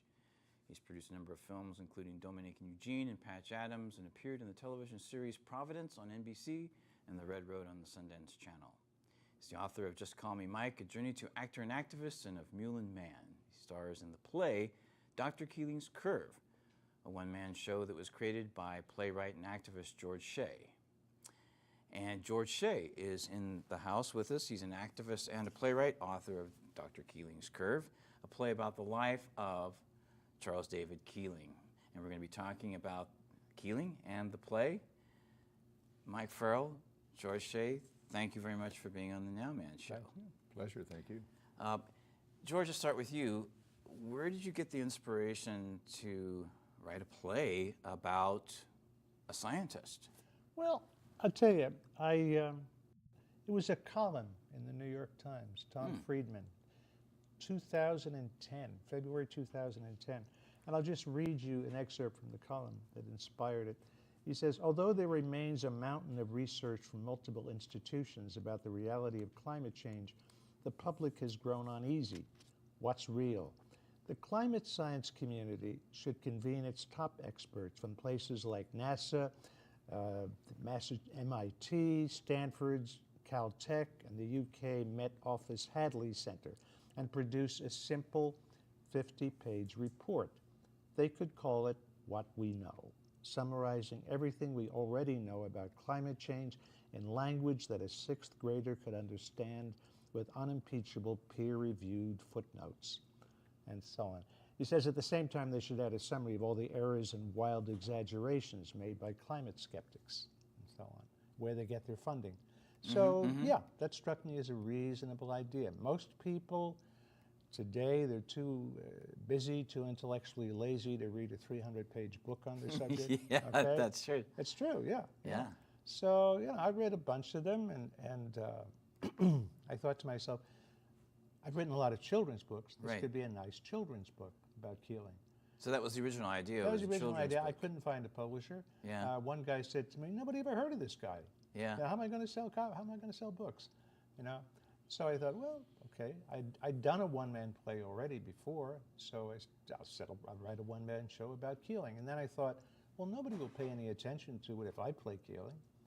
And one day, one rainy, it was about 6 years ago, I was with my wife, and she said, we were walking around, she said, oh, this is Mike Farrell's house. I said, oh, really? Yeah. And I turned around, I saw Mike taking out his garbage. And I said, God wants me to do this. Yeah. So I ran up to him, and I said, Mike, how do you feel about global warming? And that started it. Yeah. That's fantastic. I didn't know that. That's great. Yeah. And Mike, at first, you talked about it was not a play, right? Well, when he first brought the draft to you, right? When George came up with the idea, I thought the idea was exciting and certainly necessary today. But I said, you know, the big problem is it has to be a play. Yes. It can't be a lecture. Right. Because nobody's going to come listen to me lecture, nor are they going to come listen to you lecture about this subject. So George said, well, I've got an idea. Let me see what I can do to flesh it out. And he did. We went back and forth, I think, over a few versions. Yes. All right. Oh, and then finally I was working on a different show at a theater in Los Angeles, and I gave it to the director, and I said, I think you might find this interesting. Is that the Blank Theater? That was the Blank. Yeah. Right? And she did. She thought it was quite terrific. And so the three of us then began to collaborate on what needed to be fixed or how we could, you know, emphasize one thing. And George, of course, is the walking encyclopedia now about climate change, but what he had to do was keep us up to date on all the new developments and the new signs that we were going to have to articulate to people, so that we were not talking about history, we're talking about what's happening today. Yes. So, but it's the perfect connection, though, to start with the historical context. Right. And then as you do it live, you're updating the stats, the statistics, basically, which you have to do. But you have to bring understanding, you know, history. It tells us that not just sort of make a whole cloth. That's right. But even so, there are things that need to be brought up so that people sort of put it in a context. Because talk about global warming, and you can have Senator James Inhofe throwing a snowball on the floor of the Senate, and he said there's no such thing. The concept of global warming, which I think people politically have decided to call climate change, is something that most, although we are now finding every year getting warmer, and some people are saying, oh, they did talk about global warming, didn't they? Yes. But I think what it needed was relevance. It needed relevance to our lives today, and George was able to do that. Yeah, brilliantly. A lot of people can learn about who this person was. And actually, didn't he start his career right down the street here at Caltech? Yes, he did, yeah. Yeah. How long was he here? He was here about, not that long, actually. It was one of those accidents. A lot of discoveries are accidents. Yeah. Keeling just wanted to get out of, he was given a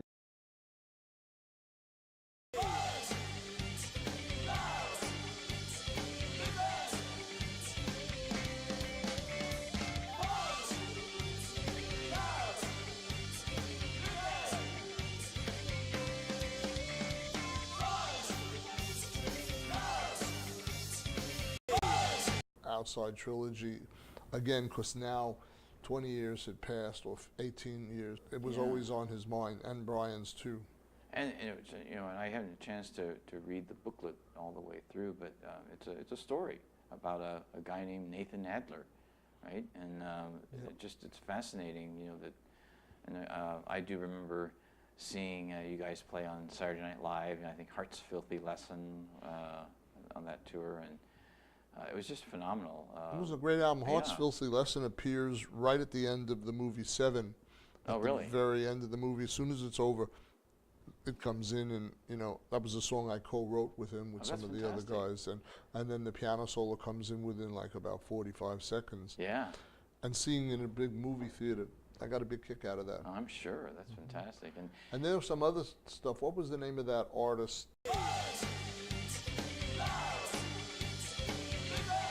Makes sense, right? Yeah. You want to make sure that it's pure science and that you're getting real data.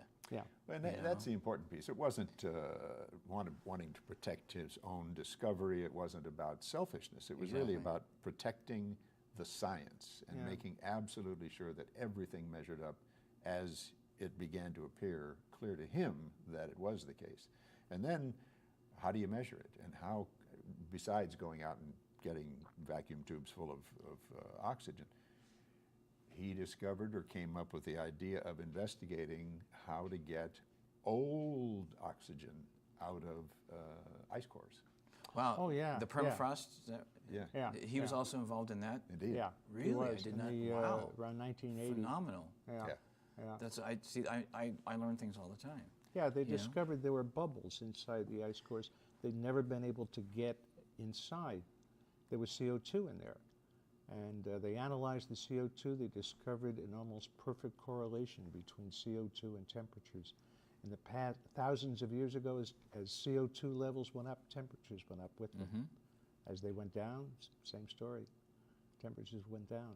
So he realized, and it sounds bizarre, but CO2 acts like a thermostat for climate on this planet.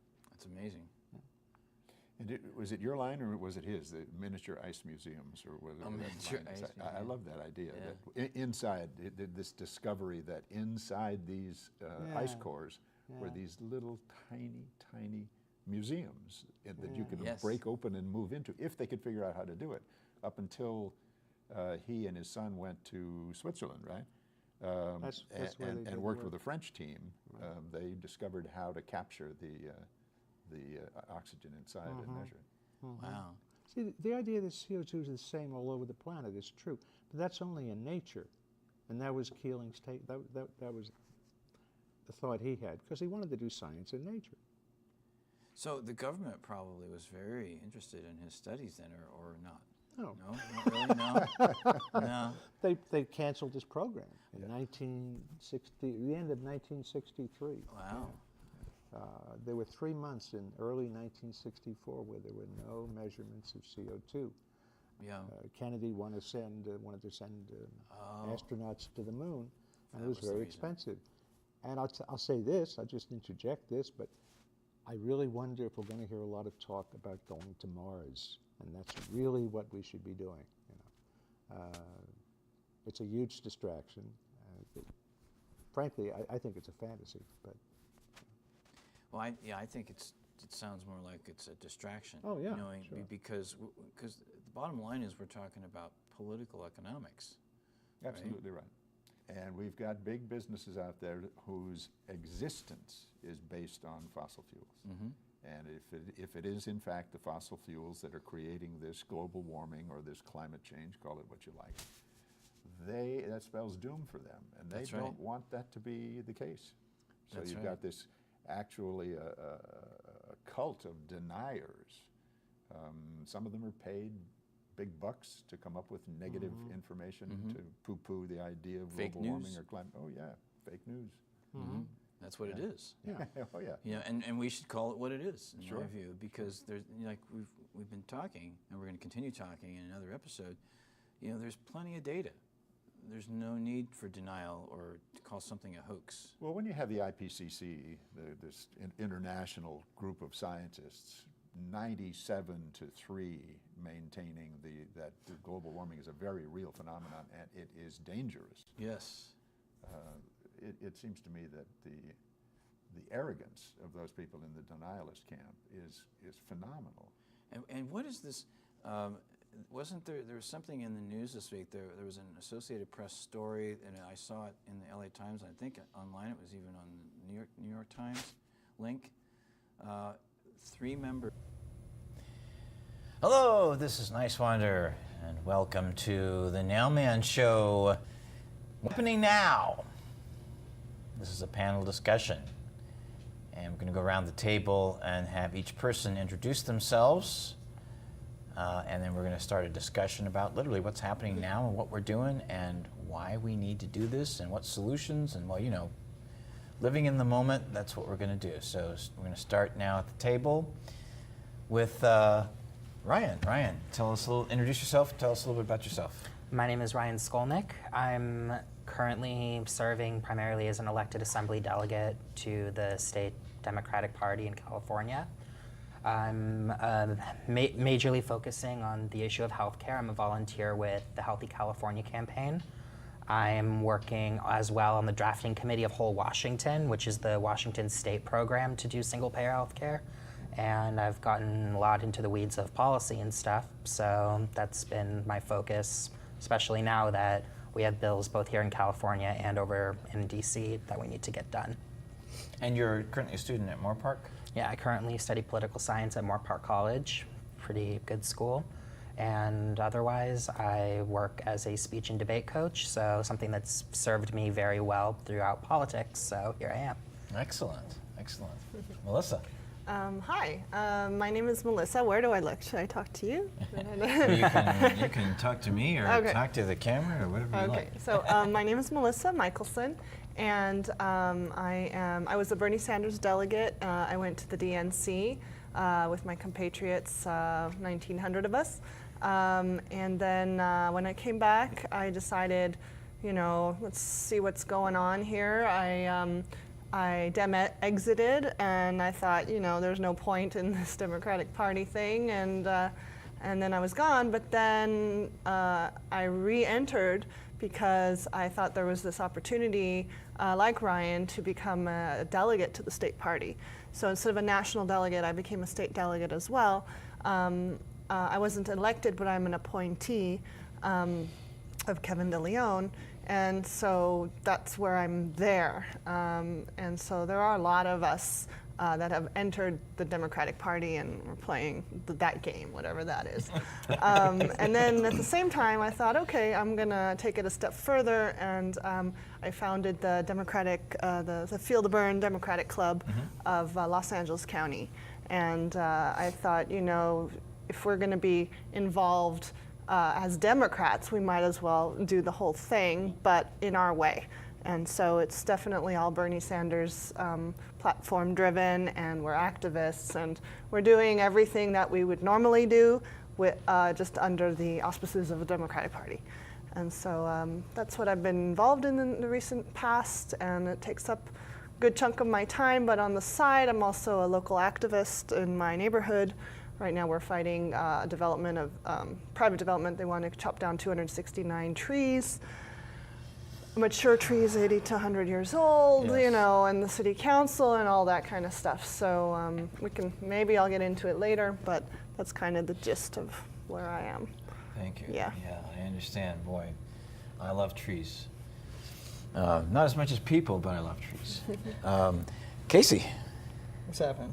I'm doing good to see you, man. Yeah, you too. Yeah. So what you're a musician, so tell us a little bit about your politics too. Yeah, I'm an award-winning music artist and producer, but I'm also a heavy activist doing, exposing a lot of things through my music, but I'm one of the producers of the Free and Equal Elections Foundation, where we're trying to get people off the mindset of red or blue, Democrat, Republican, and let it just completely get rid of that and get it back to more of the basic how the Constitution was, which never had that in it. So whoever has the best ideas for the nation and for humanity and the planet as a whole, those are the people that we should be looking at. Scientific ideas where they can make abundance for everyone based on you know, maybe transforming things to geothermal or magnetic energy, tidal energies, all these different types of clean energies that we can start redesigning the infrastructure of our planet, maybe first with our nation to set an example, but the whole goal is obviously the planet.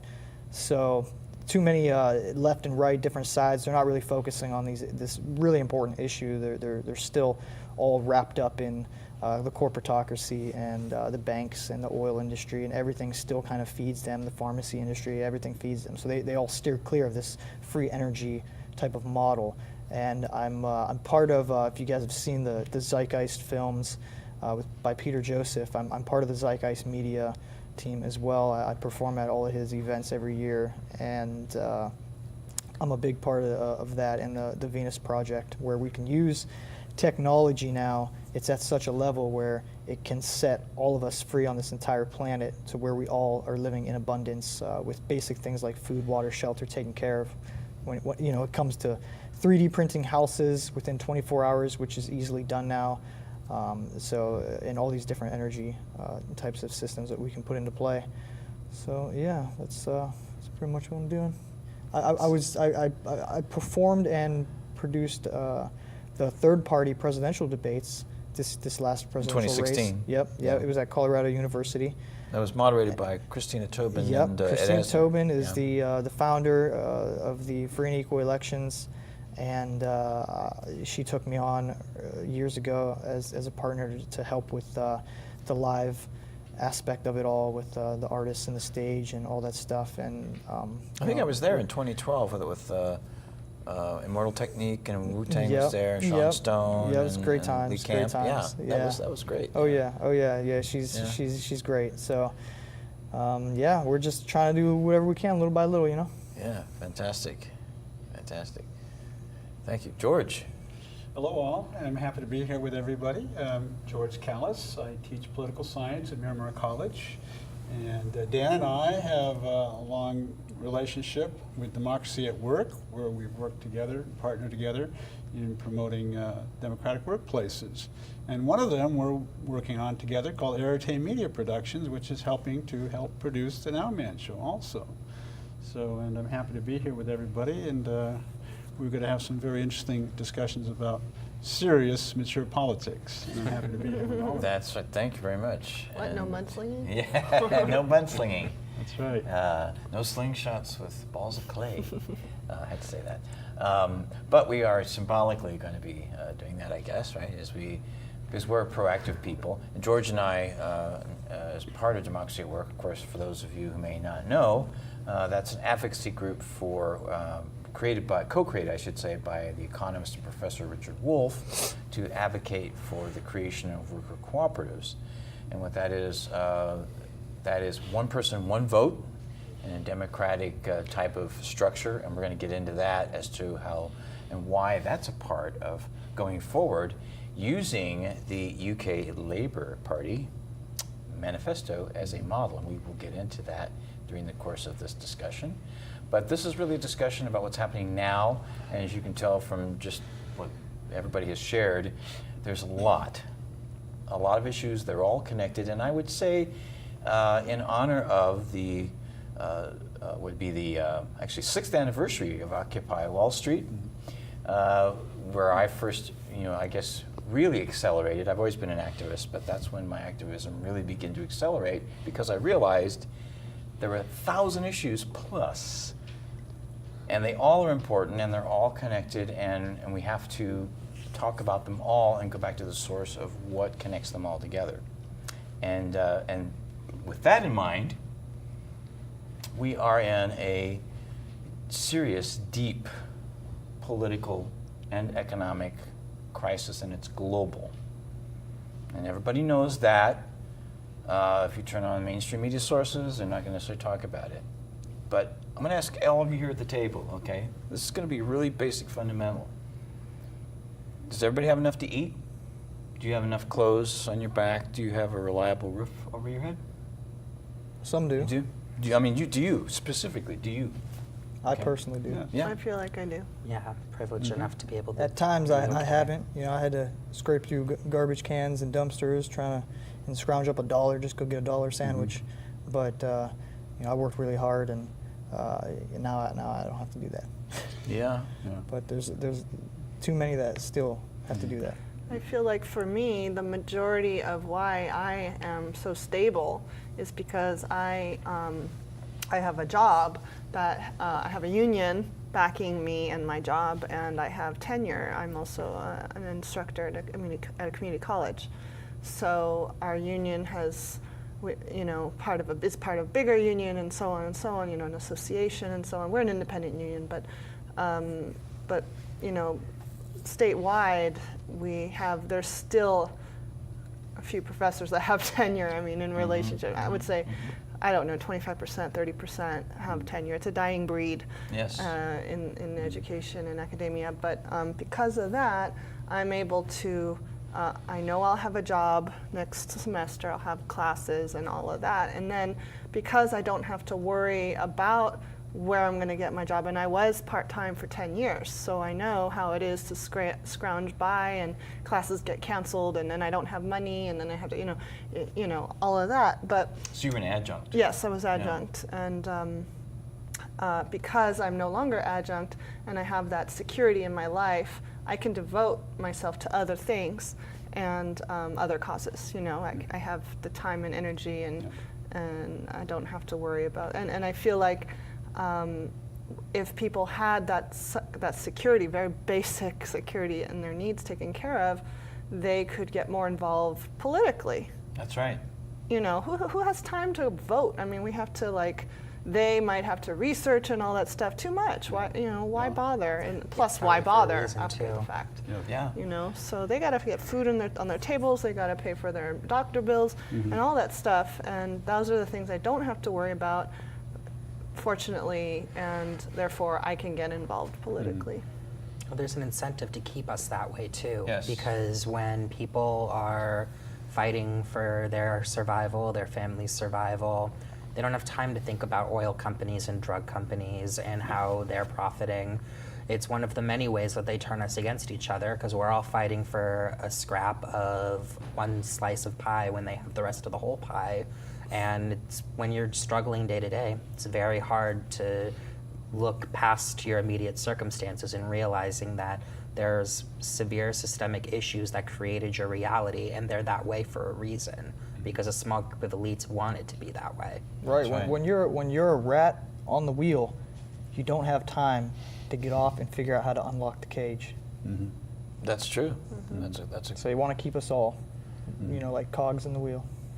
Yeah, she's addressed a very important issue with my students. Believe it or not, I have students that are homeless. Yeah. I've had students that had food insecurity, and they're under stress to pay tuition they can hardly afford. They either have part-time jobs or are unemployed and trying to struggle to get through college. So it puts a double burden, or triple burden on them, because we're demanding certain educational, intellectual standards. At the same time, they can't feed themselves, which indicates to me the major conventional institutions are in crisis. We can't even feed our own students. And what Ryan was saying, the powers that be, they're the ones that take the big chunk of the pie. So a very simple example is with the students, books. We assign textbooks, hundreds of dollars per book. Yes. And where does all that money go? It goes to corporate publishers. Exactly. That's right. Who usually have large corporate investors. Yeah. And an agenda in those specific books. Yes. Yes. That's right. Yeah. Yeah.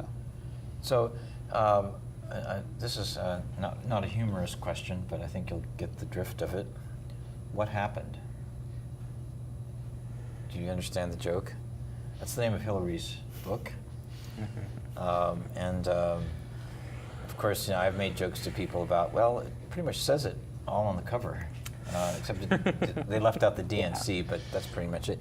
But seriously, what happened is, we've seen with the hurricanes, the intensity of, we were talking about that earlier, Kaisi, the intensity of storms increasing, because where we grew up, we experienced tornadoes, and it's just getting worse. The intensity of the storms is getting worse. The frequency of the storms is getting worse. Citizens United, that's what's happened. Well, you could also take Hillary's title as a rhetorical question that is open-ended, that addresses all of our major conventional institutions that are in crisis. Yeah. That's what happened. Yeah. Our political institutions, our electoral institutions, our economic institutions, our social institutions. What isn't in crisis What right now? isn't in crisis. It's all happening now before her eyes, and she asks this question. Right, I know. We're finally at a point where we can, it's easy for us as humans to be able to expose corruption now within people's teams and all these things like that. And once so much corruption gets exposed, even if media tries to cover it up and play it off, people know. They read it, they hear it, they see it, and they're like, well, that's that. And they can try to cover it up all they want, but once it's out, it's out. And a lot of people are just tired of it now. A lot of people are tired of politics in general. And I feel that politics is an outdated means of control. And based on using sciences now that we have achieved, we can let science set everything up to where everybody's eating, everybody has roofs over their heads.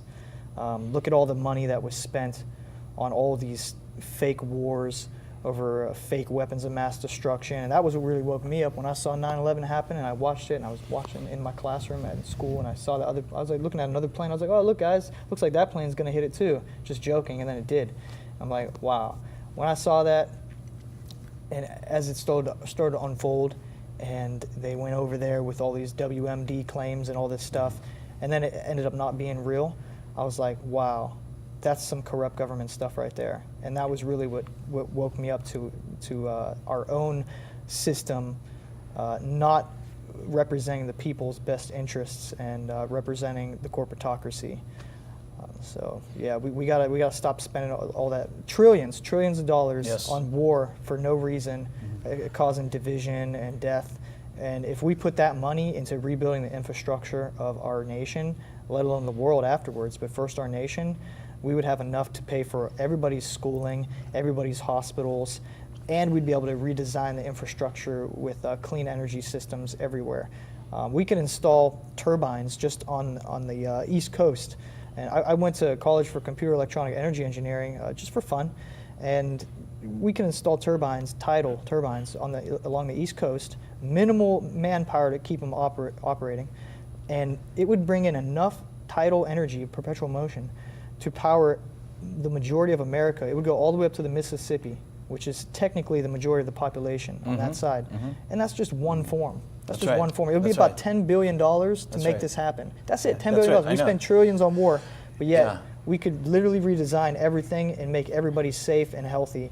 But no, the corporate powers won't let this happen. And I know to your point, the Brazilian student that I know from the school where you work, he's probably not going there now, but he said, I have to talk to you about this, Dan. He said, I went to Iceland during the summer break, and they have so much wind there, that one of the reasons why they like to use the ecotourism is to show the tourists just how much wind is there and what could be done if they had the technology to harness it into energy production. And you know how much per year, and this is wind in the mountains and on the ground, both. If they could harness that and make it, you know how much energy they could produce in a year? Everything that Europe would need for an entire year. There's so many solutions out there. There is. And see, people don't know about it. They don't. Again, to the point, they don't want us to know about that because, Michael Parente, if you know who that is, he's an author and educator. He basically says that, well, when they give us that line about the military, and we're going into other parts of the world to bring democracy, no. They're going to other parts of they're thinking about the bottom line and how they're going to make huge profits. Huge profits. That's all they're thinking about. It's huge profits. And speaking of Iceland, I'm into the cryptocurrency Bitcoin world a lot. Yeah. Okay, Tell us about that. I will, but I was looking into setting up some mining rigs. Okay, and I was analyzing kilowatts per hour in Los Angeles, and it was like, I don't know, like in the teens. Okay, cents per hour. Then I was looking at my home state, Ohio. It was much cheaper. It was 6.5 cents or something like that per kilowatt per hour. I looked at Iceland. That whole country, the majority of their power is ran off of geothermal plants, okay? And their kilowatt per hour, 0.009 of a cent. Not, a fraction of a penny per hour. And I was like, wow, well, if I want to set this company up, that's where I got to go set it up. And I looked into it, and then I was like, oh, that's where Genesis Mining is set up, the biggest Bitcoin mining company in the world. And I was like, that's why they're there. All right, they did the same research I did, and they found that spot as well. So yeah, I mean, we could all be living, and that's just one form. Like you're saying, there's many other forms to add on to that. And now we have the technology with the solar power. People think, oh, solar power is expensive, big panels. We're at the point now where we have, literally they have stuff they can spray over windows and buildings, and it's nanoparticle technology with solar. And it's a clear window. You can see right through it. That's right. Yet it has a clear glaze over it that is actually absorbing all that energy, and we just need to put that into capacitors and store it for later use. And I mean, we're so far beyond this stuff. We are decades and decades and decades beyond a free, clean energy system. Well, but we're being held reason back. for that too. Like when I think about what happened, and this is where I think a lot of the individual hate against specific candidates and specific people is a little bit misplaced. When I think of what happened, I think Hillary can't know what happened because she is in an elite bubble. And it's not like it's a flaw of hers specifically, it's inherent to any class-based society. Because when you have people, like for example, take climate change and the people who are suffering most from us not switching to these technologies, Hillary Clinton and people like her, people who are very wealthy, if their area where they live is getting destroyed, they can uproot and move somewhere else. Right. The environmental racism factor, where a lot of the people who are hit hardest, whether it's in Haiti, whether it's in Cuba. All of those different areas, they don't have the option to just pick up and move. They don't have the resources for that. Syria, Yemen, Afghanistan. The whole Syrian war, by the way, people laughed at Bernie for saying this, even though the government later confirmed it. The whole Syrian war stemmed from climate change. That's right. From drought, from famine. So these people they make their wealth from these other companies, and they don't see firsthand the impact of what they're doing. So of course they're not interested in taking action on it because they're not exposed to it. And that's why as activists what we do is so important, because we see, we know, we understand these things. And that's why the people that replace these people in power now need to be people who understand and have empathy and are willing to put in the work and make the hard decisions to end a lot of this, to switch to this technology, to make sure that we don't continue to make these mistakes. Yeah. So let's get into the solutions and talk about what actually we can do. I mean, obviously part of it is that we have to be educated and we have to be advocates and activists. I think we all realize that here at this table. But what can we do to the next step? Okay, so a lot of times what I do in my show now, when I have discussions like this, I always end it with what are the short-term and the long-term solutions. And we have plenty of time now. We can spend more on these two subjects. And short-term, one of the short-term subjects, universal basic income. There's different viewpoints about that. The fact is there is a 2-year pilot program going on in Finland right now that is working pretty well. Of course, it's a socialist country. It's used to helping people and being more compassionate in that context. And speaking of a little side note, I had to mention somebody in the Bernie network, the Bernie-crat network on Facebook, had an interesting post, and he lives in, I think it's in Fremont, in Northern California, and it sounds like just from the meme he put up that he's an Uber driver. Oh, I know who you're talking about. Yeah, and he said something about he's driving people from out of the country, and they're, and people have told me they have a lot of interesting. Tiernan. Yeah, they have interesting conversations in their cars, when they're Uber driving. And this one conversation was that these foreigners they were just amazed at how many homeless people we had here. That was an anomaly, something you just wouldn't see in Europe or whatever. Anyway, back to the point. Universal basic income in the hands of, like, say, $30,000 a year would help a lot of people automatically, immediately. And then in Finland, the pilot program is doing quite well. The only people that are critics of it seem to be the capitalists, And I mean, the thing about it is, Obama, his big mistake was, instead of giving every American $30,000 for a while, decides let's bail out the banks, keep the, right. And can you imagine how much different society would be, or the economy would be, had he given all of us $30,000? I could have used it at the time. And then, then they wonder why, I don't want to talk about personality politics, but there's also the public banks. The Public Bank of North Dakota is very successful. I learned from people like Ellen Brown. And the banks, I mean, that was the real fraud, when they're not represented by an actual, diamonds or gold or anything, when it's strictly just made by paper as much as they want, whenever they want, a fiat system. Yes. That's the real fraud. And it was just the other day, speaking of banks, that the CEO, JP Morgan, came out and was saying how Bitcoin is a bubble, it's all a fraud, and this and that. And he literally was on CSNBC a few days ago. He said all that, and then Bitcoin's price dropped for the first time by like $1,000 per coin. Okay, he like temporarily crashed it, right? And then was it time to start buying? It was, and I did some research. Look at right here. You can see. What's that say? JP Morgan Securities Ltd. Yeah. You see it over and over and over and over and over again. Wow. He went and bought thousands of Bitcoins after doing that.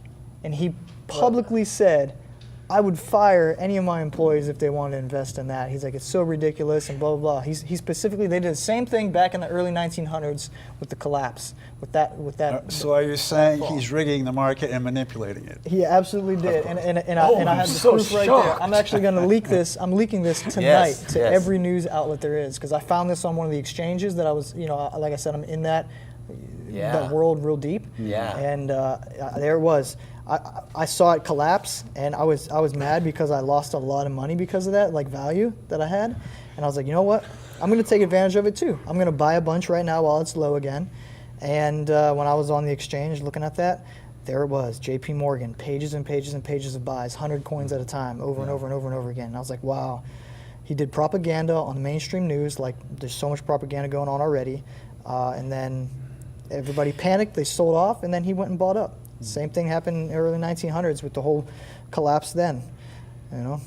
I feel like going back to solutions and like this you were talking about $30,000, and when you were saying that, I was thinking, it doesn't matter, because if, you know, the corporations have control over our cell phone and the communications, and then they raise prices here and there, and then the food goes up, and, you know, our needs, the costs for our needs go up. And, you know, they're always going to manipulate us into, you know, we're going to need this other thing because they're going to take the other thing away that was perfectly fine, and all of that stuff. So I think what needs to happen is there has to be that the shift, you know, income equality, you know, coming back. They shouldn't be getting so much money. There should be strict regulations on them, and you know, a CEO shouldn't be making X 1,000% higher, more than someone working. So if that can get, you know, I don't want to. There are so many problems. There are so many problems. Like, where do we start? We have to start with an evolution of the human consciousness to where we're not such a greed-based individual, you know, a humanity. Really, that's where it's a slow awakening of this type of mindset to where we're all connected, we're all one being. Because right now we have too much of this third density anger and ego and jealousy and greed and gluttony and all these things, right? Yes. So as long as that greed and everything still drives everybody with this competitive edge and this greed, then they're still going to have all these people in high positions that take 99.9% of all the money that the company makes, and then they give out the rest minimum wage to everybody that's making it for them. So it really has to start with an evolution of our entire species, of how we perceive ourselves and everything. It's a long educational plan. That's the long term, and all of us will be long gone, and we won't even have, you know, what's the phrase? Crack the surface of this. Yeah, we can basically put it in motion. Yeah, we're starting, and we need to get people to replace us, but not just one, like 50 of us or more. And, you know, we need to build. And it's not just education either, it's culture. That's right. Because in the United States, we have a disgusting get mine and forget everyone else culture. That's right. And each man for himself. In other countries, it's they restrain that via law. For example, I know we're going to talk about healthcare later, but in some countries in Europe, a lot of them have private systems, sort of like we do here, but the private companies there don't look anything like they do here. They aren't allowed, they have to invest the vast majority of their money into healthcare. They don't get to take home massive salaries. They're not for profit. Drug advertisement's illegal and all of that. So you can even tell in their private markets there, they're tailored towards the public good. And whereas here, it's a free-for-all. So I feel like the legislation has to come first, then you get the culture shift. So I think that absolutely has to happen. And speaking of, so Medicare for all. Ryan, Bernie has a new bill, and there's the SB 562 here in California. Tell us a little bit about that, and what you think is good about it, and maybe critique it too. All right, so do you want me to start with 562 or the federal bill, or what would you rather well, focus actually, on? what's the most relevant? Let's do that. The most relevant right now, just because 562 is now officially a 2-year bill, because yesterday was the last day they could release it. I can explain more of that later. But really? I think Wow. the federal bill right now is a little bit more pressing because it's part of that culture shift we were talking about. If you're talking about logistics of the bill, it's a fantastic bill. It has a ton of different funding options on the side, which is one of the main complaints people have. The bill is the most feminist bill, healthcare bill, I believe, ever put into Congress, because not only is the entire program exempt from the Hyde Amendment, not only does it guarantee full reproductive coverage, which would probably include transitions for transgender people, abortion, all of that, but it also ends the war on clinics. Because the bill forbids states from raising standards on providers if it lowers access to care. And since they do things like hospital admitting privileges and all these other horrible gimmicks to shut clinics down, that would end. So states like Kentucky wouldn't be able to drive people away from abortion clinics anymore. The bill overall has a few flaws, of course. It's missing a few cost control measures. The funding hasn't been added to it yet, but it's a very detailed, comprehensive bill that would definitely be the kind of thing I would want to see proposed if it had a chance of passing, which unfortunately it doesn't, but the whole point is public opinion is shifting rapidly on single payer, which is why Bernie has introduced it. We're talking about what we can do now. The Medicare for All bill Bernie just proposed, and by the way, you have people from Bernie Sanders to Elizabeth Warren to Kamala Harris to even Max Baucus, who railed against single payer, went during the ACA negotiations. All of them are saying it's necessary. The Overton window is shifting, and that's Bernie's contribution by submitting this bill. May I ask, why do you think these politicians are shifting now? Yeah, good question. Eventually, money can't compensate for the fact that people are able to see what's right in front of them. And people right in front of them are seeing the complete abysmal failure of the Affordable Care Act. It's based on the German system, but it has nothing good from the German system. That's right. The companies aren't not-for-profit, the mandate's weak. It's just an entirely incomplete system, and people can see that. It's their wallets, it's their livelihoods, it's the fact that they have high deductibles. So if that's not dealt with, and the sad truth is they know the Affordable Care Act can't be improved, otherwise they double down on that. So people are realizing if you want to get elected, you have to eventually show people that at least you're hearing them. So healthcare is something that people see directly. I think I take a more pessimistic view of those politicians, and you said it. You have to show that you're hearing them, but I think they just want to jump on board because they don't want to be left out.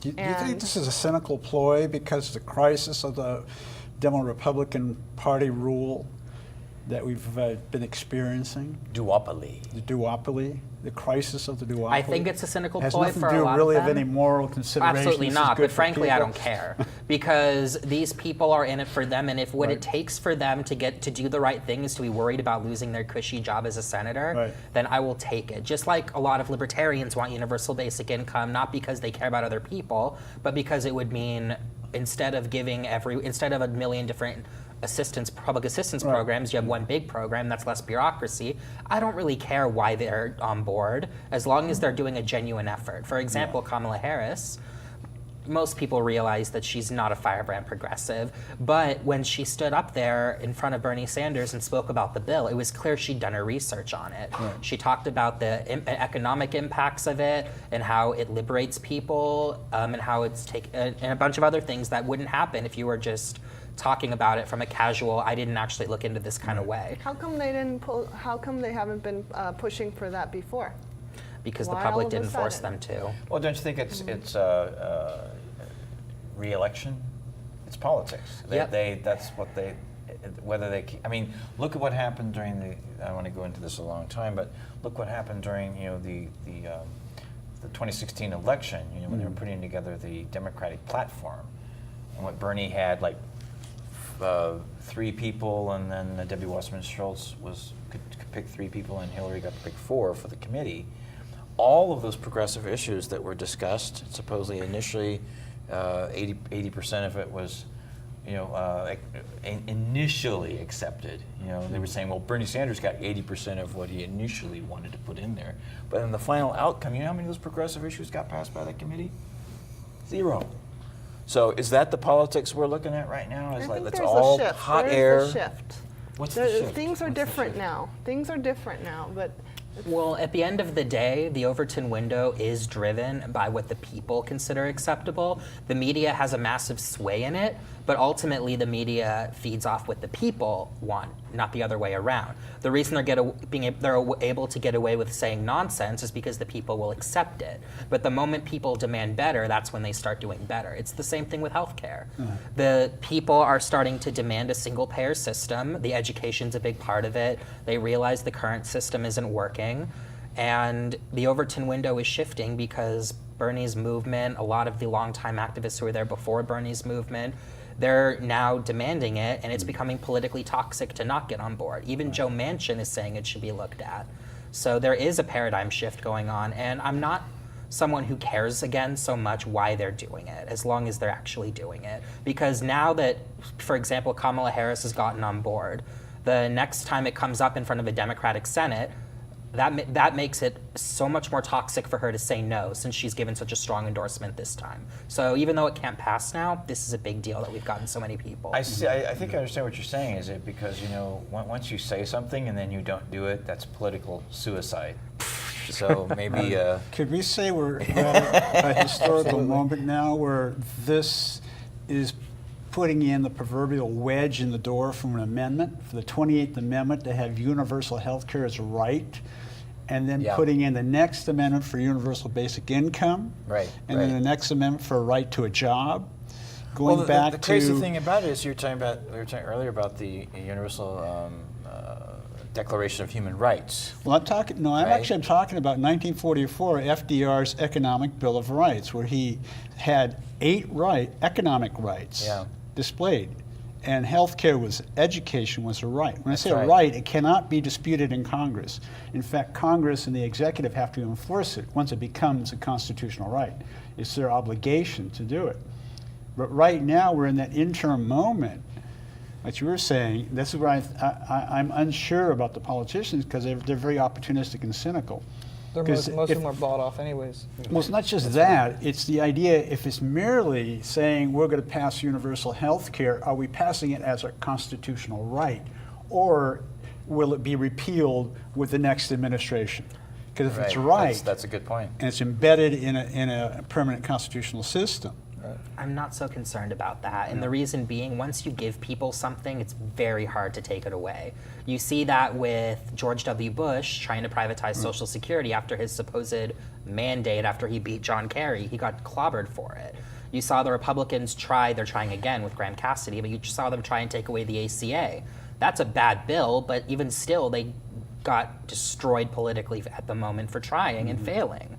When you give people something like this, and especially when it's good, like Medicare for All, it's very hard to take it away, which is why there's such an aggressive fight now to get rid of it, because politicians and the politics of our Congress swing all the time. Right. So if it were so easy, they would just wait until the Republicans got into power and then get rid of it. They can't do that, because once people have the benefit of Medicare for All, it's never going away. I think they're jumping on something, and this is for their own pursuit, and they're going to play politics and just like Rendon, they'll find some kind of excuse here or there, but they're putting it on record, and they're very open about it. Yes, we want Medicare for All.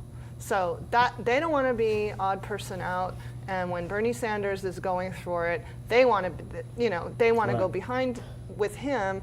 And then if and when he runs again, there's going to be a lot of other competition, because they all were for back then. Now they all were for Medicare for All. So then, people are going to forget that it was Bernie Sanders who's doing this. But they'll just If that's their political strategy, they have no chance then, because what progressive is going to vote for Kamala Harris or for Kirsten Gillibrand over Bernie Sanders? It's not about progressives, it's about the mainstreamers. But my point, though, is that why would they run to the left if they wanted to win the mainstreamers over? So if you would think that if the progressives were a smaller voice, you'd think that they would try and differentiate themselves by being more moderate. Because again, no progressive is going to vote for them. No strong progressive is going to vote for them over the likes of Bernie Sanders. They're muddying the waters. I feel that they're just muddying the waters. It's undoubtedly true. And so all the Hillary Clinton folks can also feel good about being progressive. Well, you know what? That's like I said. We're a panel of problem solvers here, and my position is, if these people who are progressives come lately, if you will, or they haven't been as open about how progressive they are, if they're open and on board for Medicare for All, what that does is it normalizes it in the Democratic Party. There are people, we're rank and file Democrats, who will not listen to Bernie Sanders, but they will listen to Kamala Harris. So when Kamala Harris gets behind Bernie Sanders, that's a big deal. So even if their motives aren't pure, and I'm under no illusion they've all of a sudden become healthcare altruists or anything, but I think it's still a massive paradigm shift, and I do think it's still a win, even if their motives are fairly cynical. Thanks very much. We can obviously go on and on and on. As a matter of fact, next time let's continue this discussion. I do want to end it on worker cooperatives. Yes. And next time we have a panel discussion, let's go into more details about that. Also the UK Labour Party's manifesto, which I just want to say a big part of that, and it's again a political manifesto, which is economic, because they see that as transformational for the country in its politics as well as its economy. It's based on a 3-point idea. It's called democratizing the economy, okay? Alternative models of ownership. Put that into an economic bill of rights. That's right, and one is worker cooperatives, one worker, one owner, one vote, like Arete Media Productions is. And Mondragon in Spain, Emilia-Romagna region has lots and lots of worker cooperatives. In Italy, we'll also be talking more about that as time goes on. By the way, we have part 2 of our series and part 3 of our series on worker cooperatives on NOWMAN show. The second part is municipal and locally led ownership, community shops, development trusts, farmers markets. Yes. This is in the UK. This is what's being proposed. The third point of democratizing the economy is national ownership, getting the post office and the rail and energy back into national ownership, and that's collaborations with the people, it's because it's your tax money going into that, and basically the whole idea is a transformation of the whole social organism with democratic control. So Dan, what is the bottom line? Taking capital away from the capitalists. That's right, and focusing on community. So the next time around, we're going to talk also about the core meanings of words like community, like social, okay? Yes. And feuding capital, as I like to say. That's why we don't have feudalism, and maybe in the not too distant future, we won't have the other one either to dominate our lives. So that being said, we don't have enough time to go around the table for closing thoughts this time around, but thank you so much, Ryan. Pronounce your last name for me. Skolnick. Skolnick. Just pronounced just how it looks. And Melissa Michelson. Kaisi Berick. And George Kallas. And you are watching the NOWMAN show. This is Niswander. Thank you so much for watching. Those of you watching on YouTube, hope you enjoyed this. We're going to continue the discussion. But for now, always remember, be present now. Now, let's listen to another song here in a minute. But first of all, I need to ask you about the name of the band. Who came up with the name The Commons? It kind of came up to get, it was after this film we were watching, and it was about it was a documentary, and it developed the name. It actually kind of stuck and took on a different take. David, you want to tell them about this one? Sure. Well, hold on. So essentially what happened was that we watched this documentary that our old bassist at the time showed us, and it was called Reclaiming the Commons. And it's this whole social political idea of the commons, right? Of course. And but later on it evolved into something was more philosophical ideas of and artistic ideas of having this common utopia where we all grab influences from and we become, what is your essential essence in a musical creation. So the commons evolved into that. We added the extra E, in the tribute to the Midnighters from East LA. And we were like, yeah, and it worked out. So the commons. Interesting, because I'm glad I asked you that question, because I thought it did have to do with the reclaiming of the commons. And I've been part of a collective, online collective for a while. Everybody was from all around the world. We had a guy from South America. We had people from England and Canada, and I was one of the few in the United States. And we were talking about this. I learned a lot about that subject. It's a very interesting subject. You could write a lot of songs about that. I might myself. So, guys, let's hear another song, shall we? They're a Burger Records artist, ladies and gentlemen. The Commons.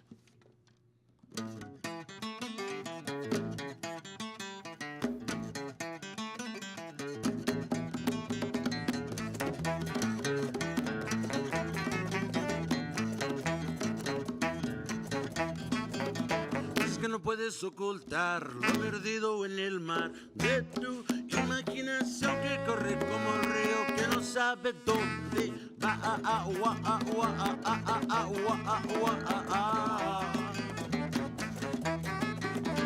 Si al rato regresas aquí ya no van a esperar las nubes que buscabas al fondo del mar. La luna mató al sol.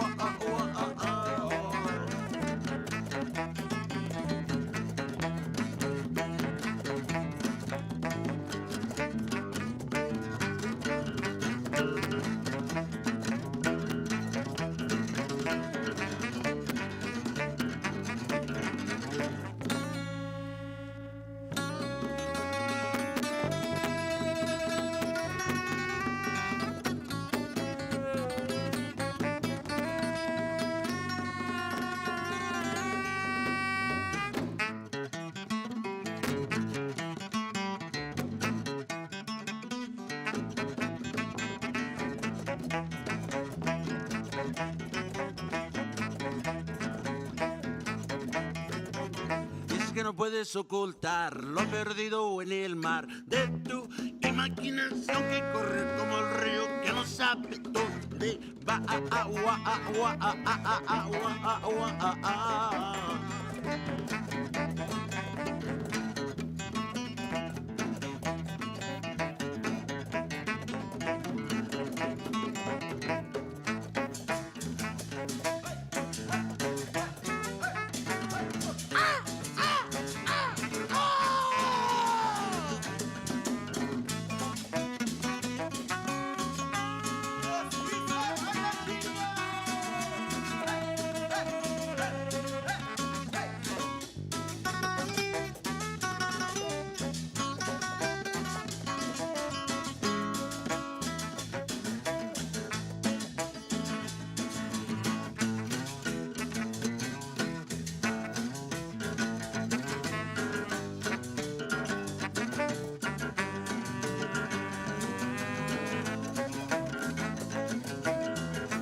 Flavor.